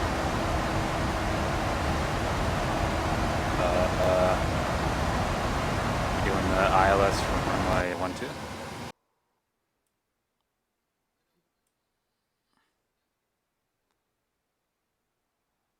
Uh, 1,300 feet. 1,300 feet.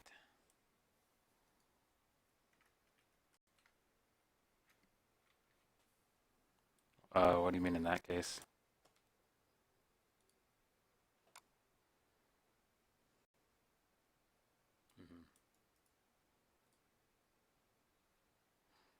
There are the approach plates if you need them.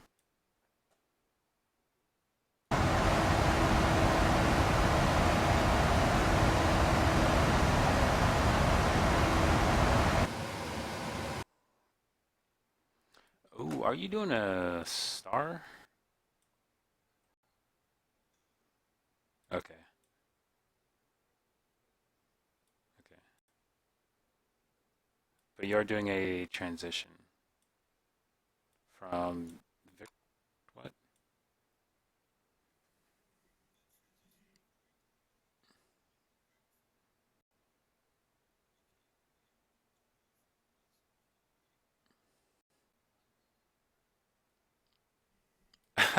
Doesn't work that way, man.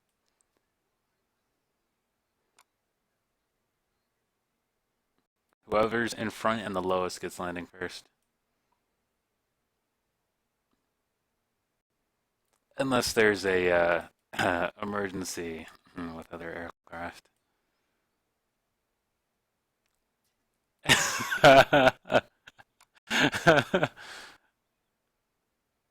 We've lost our fourth engine.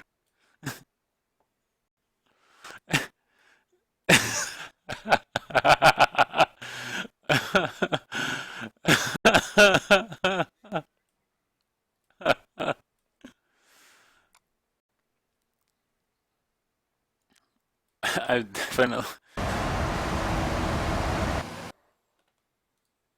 There's definitely been instances...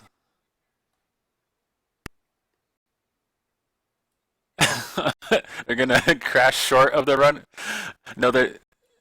No, you hope they crash 2 miles short of the runway.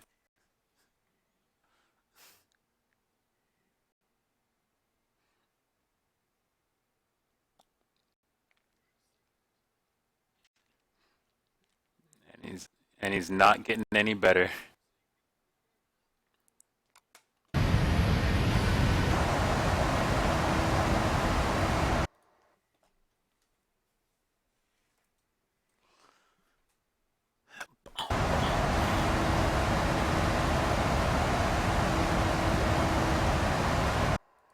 I don't think it'd be scary.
.603 was drifting downward, while the altimeters showed them at a near constant 10,000 feet. And the passengers are as yet unaware of the drama unfolding in the cockpit. Avoid large or abrupt radar inputs. If normal left hydraulic system pressure available... 5 minutes after takeoff, Captain Schreiber orders Fernandez to scan the flight manual for some explanation of the warnings. Yes, crosswind. Do not attempt an auto land.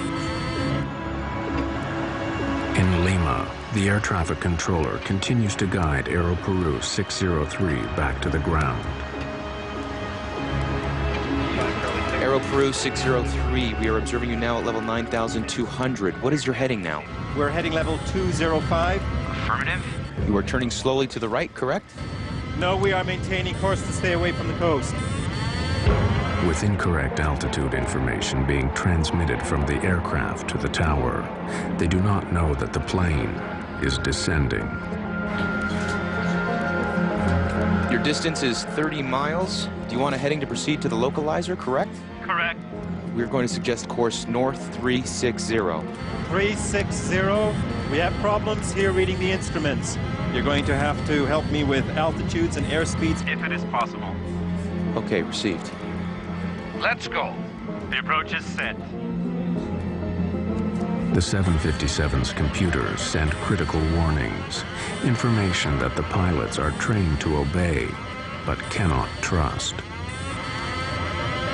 Let's try to make a descent on this heading. It's climbing. The airspeed plummets to below stall speed and then races up again. Let's go down to 10,000 feet. Why does the speed go away so fast? Could it be the real speed? That's what worries me. No, I don't think so. Can you verify our speed, please? 320 is indicated. We have 350, but the engines are on idle, but we keep accelerating and accelerating. Okay, received. Nerves are now stretched tight. can imagine the pilots, they're flying there. They don't have a true indication of the speed. They're obviously trying to fly the airplane and changing the attitude up and down. That in itself will change an indication of airspeed, although it was incorrect. Both pilots were really confused. They didn't know what to do. They didn't know how to act. And they did unhuman efforts to save the aircraft. But, I mean, they were really tired and of all the work and all the confusion and all the alarms. Fernandez suggests that they try the speed brakes used to rapidly slow the aircraft. Extend the speed brakes. For a moment, it appears to be working. Then, another warning. All three indicators are fine on speed, fine on... Overspeed. Overspeed means the plane is flying too fast. The pilots cannot believe it, but the warning adds to their confusion. They are forced to choose, speed up or slow down. The lives of 70 people are in their hands.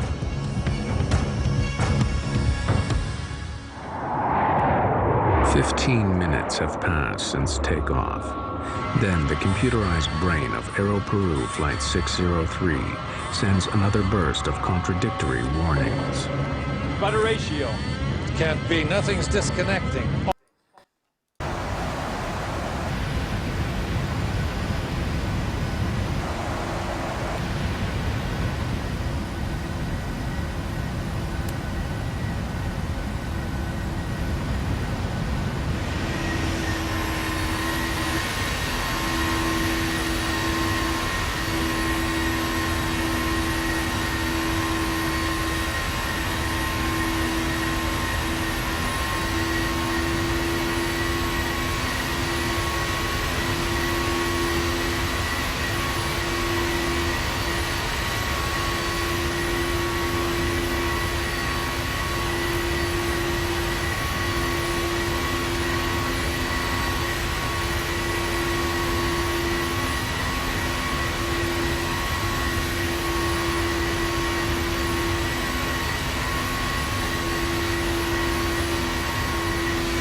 My descent in 3 miles. 60 miles. What? You're not closer, you're behind me. I'm looking at you. I'm 60 miles away from that airport. Yeah. Here we go. Wish me luck. Nowhere.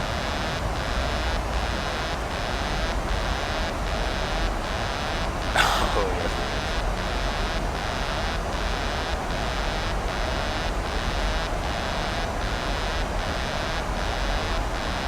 Dude, this is one of the most fun maneuvers I've done in flight training so far. Emergency descents. Yeah. What? That's probably what my flying partner in the back is saying.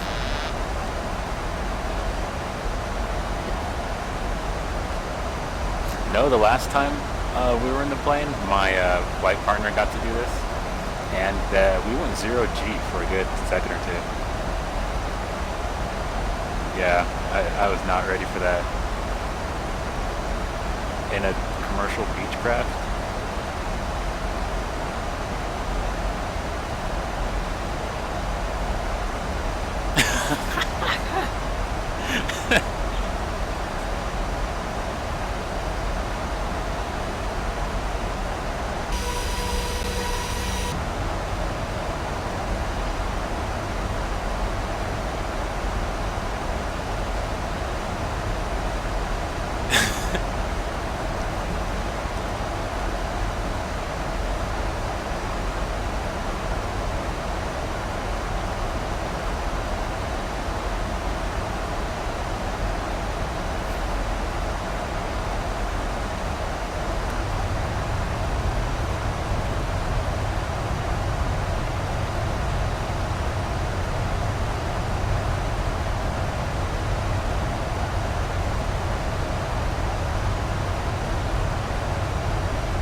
Passenger, when I hear the pilot says the sky's a bit cloudy, I'm like, can you handle it?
I just think in a multiplayer environment, it might be a better thing to do.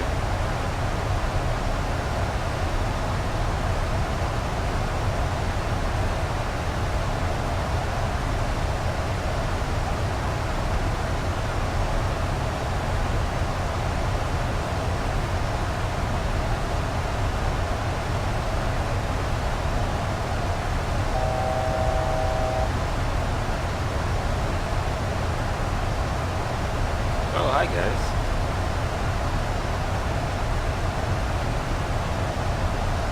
Right with you.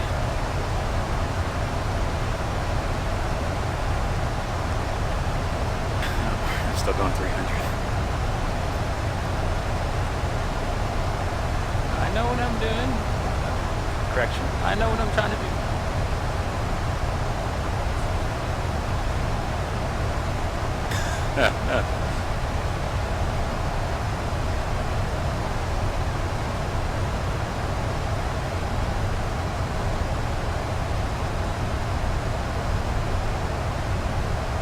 My passengers are getting a ride for their money.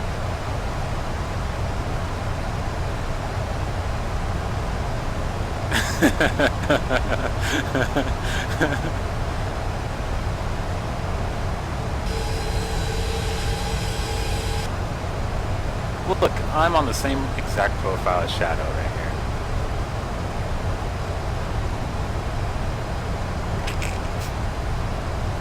Gears coming down.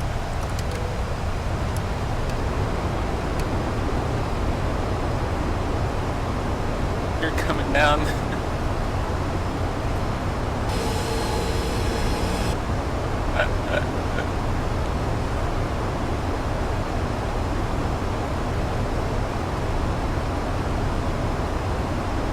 Oh, if I can keep this, it would be perfect.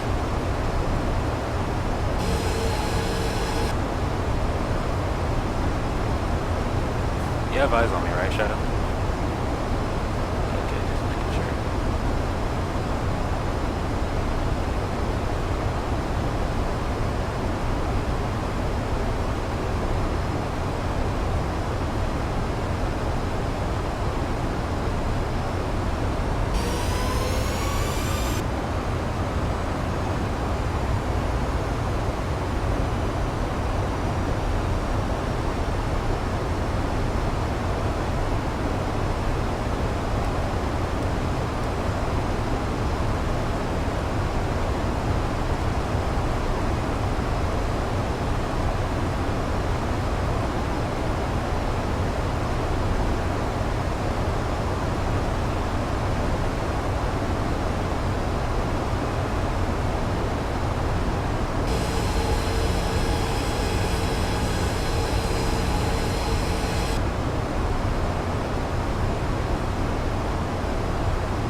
Oh, I do see you.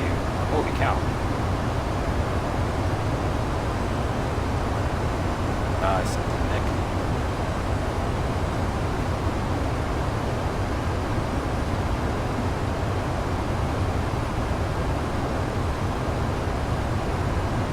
Do you know how far you are from the airport, Nick?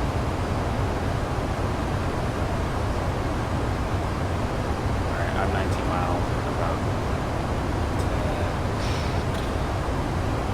3 miles to your left.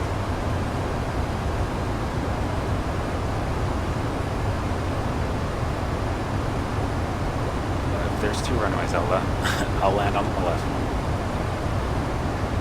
Oh, okay. I'll land on the right one. If there's 2 runways.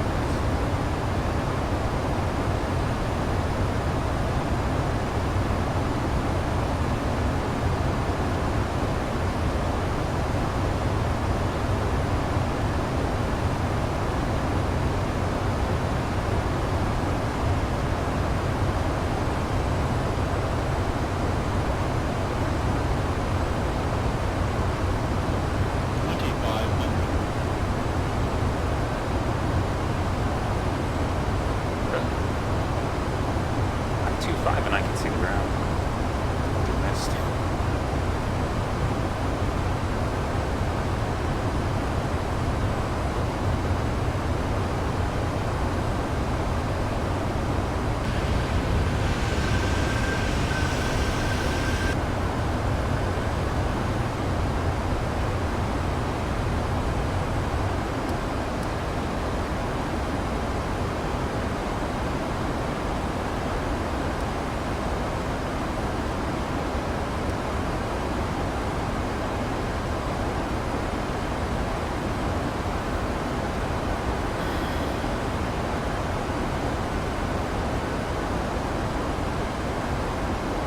Can you do me a favor? Let me land first. There's only one runway.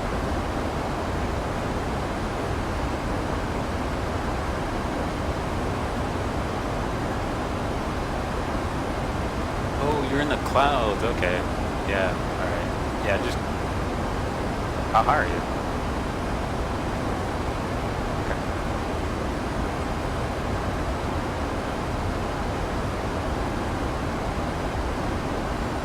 So I'm from 233 knots.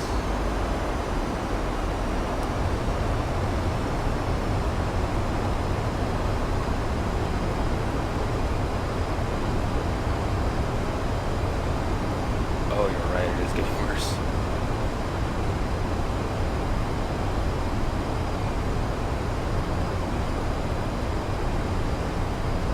Well, I can see the landing environment from 8 miles out. Not too bad.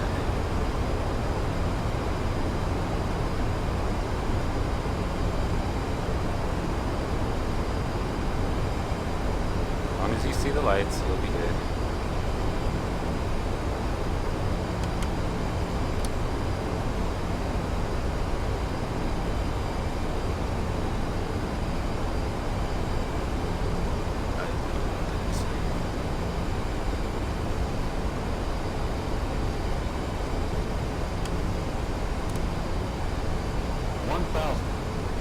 That's what's meant.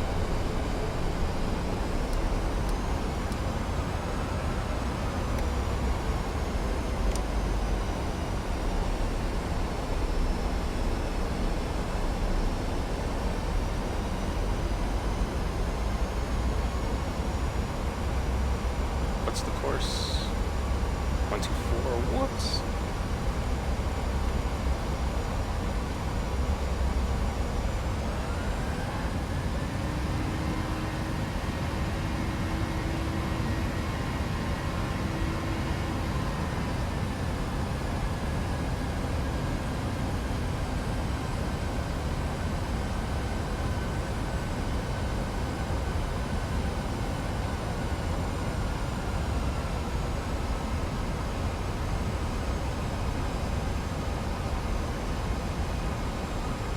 What's your course?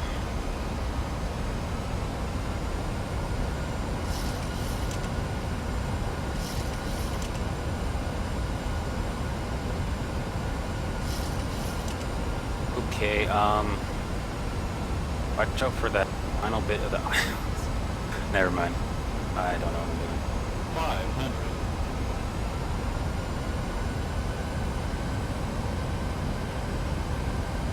400.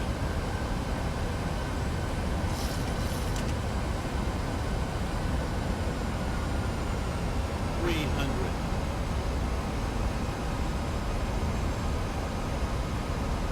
200.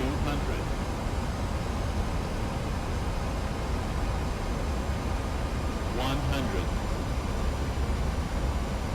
50, 40, 30, 20.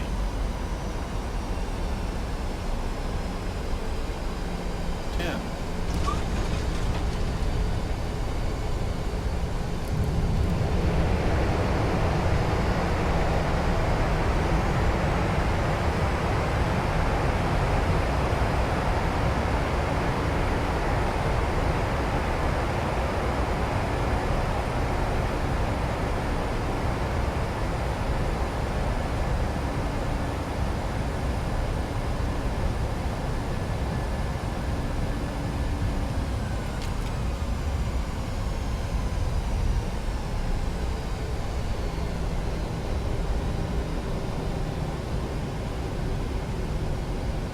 I'm already halfway off the runway.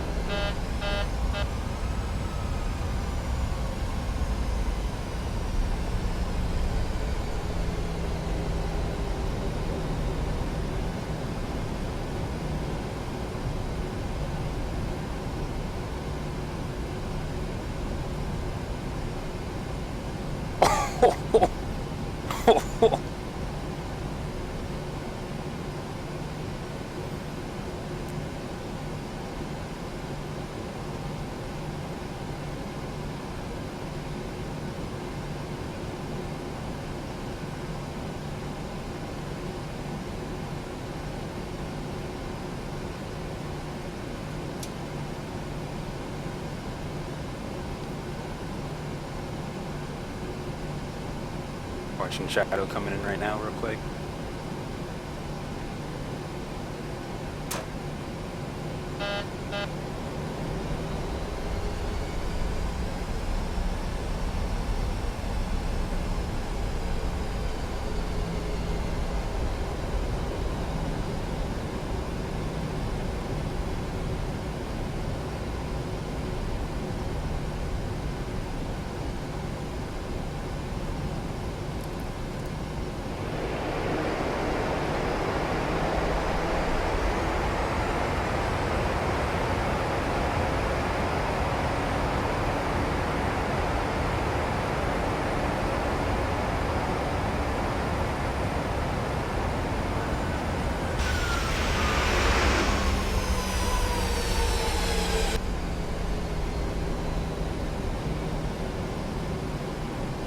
Yeah, mine was pretty much straight down the runway.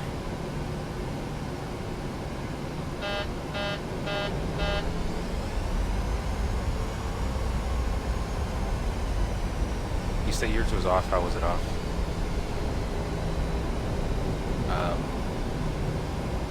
What do you mean by that?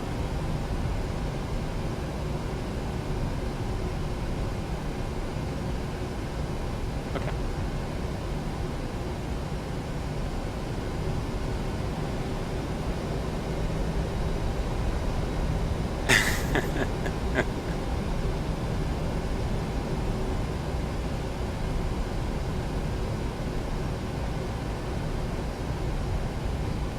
Yeah, I'll show you what happened in my video. I had something with ILS too.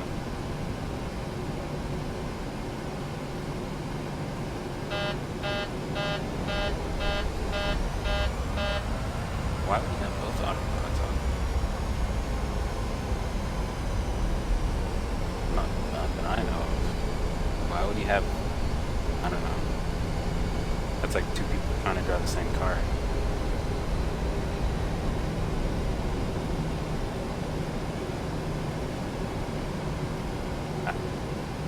Maybe, I don't know.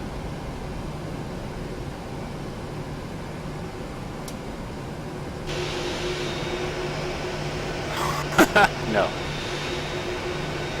You didn't hit me, did you?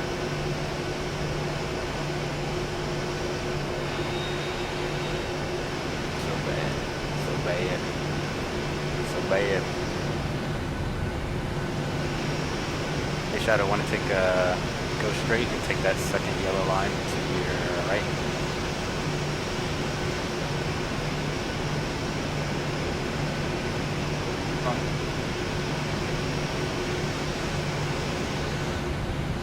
Turn the arms. Oh, my friend.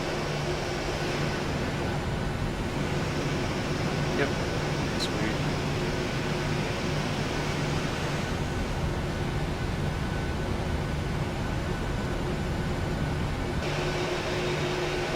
Why are the towers at these airports in the worst locations to take pictures?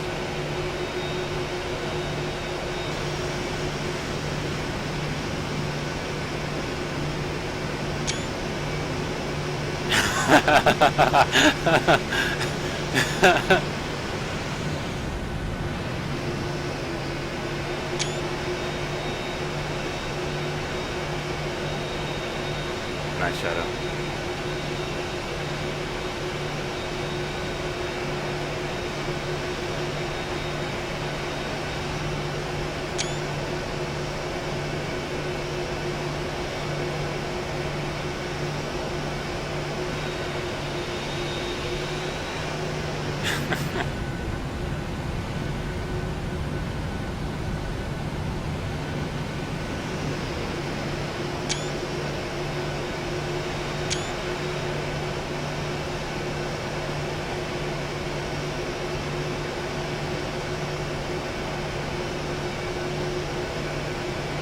And keep going. Yeah. The wheel's actually behind us.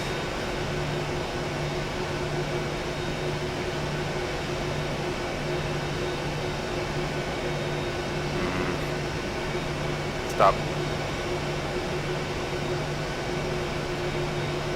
That's funny because I think it's 420 in UK right now. No joke.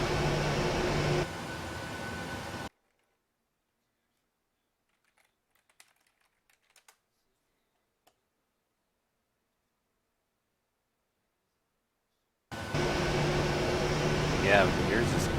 Hey, looks like a. I'm gonna say a pimple, but tumor sounds more appropriate.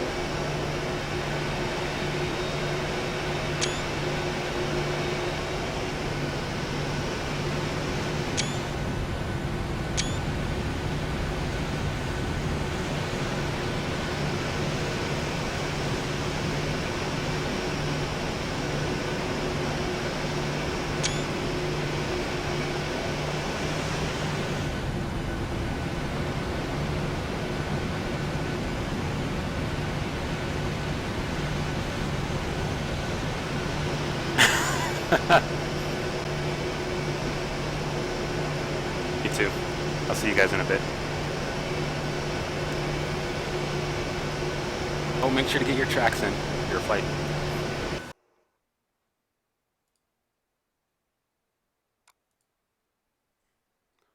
I hope it's not too late.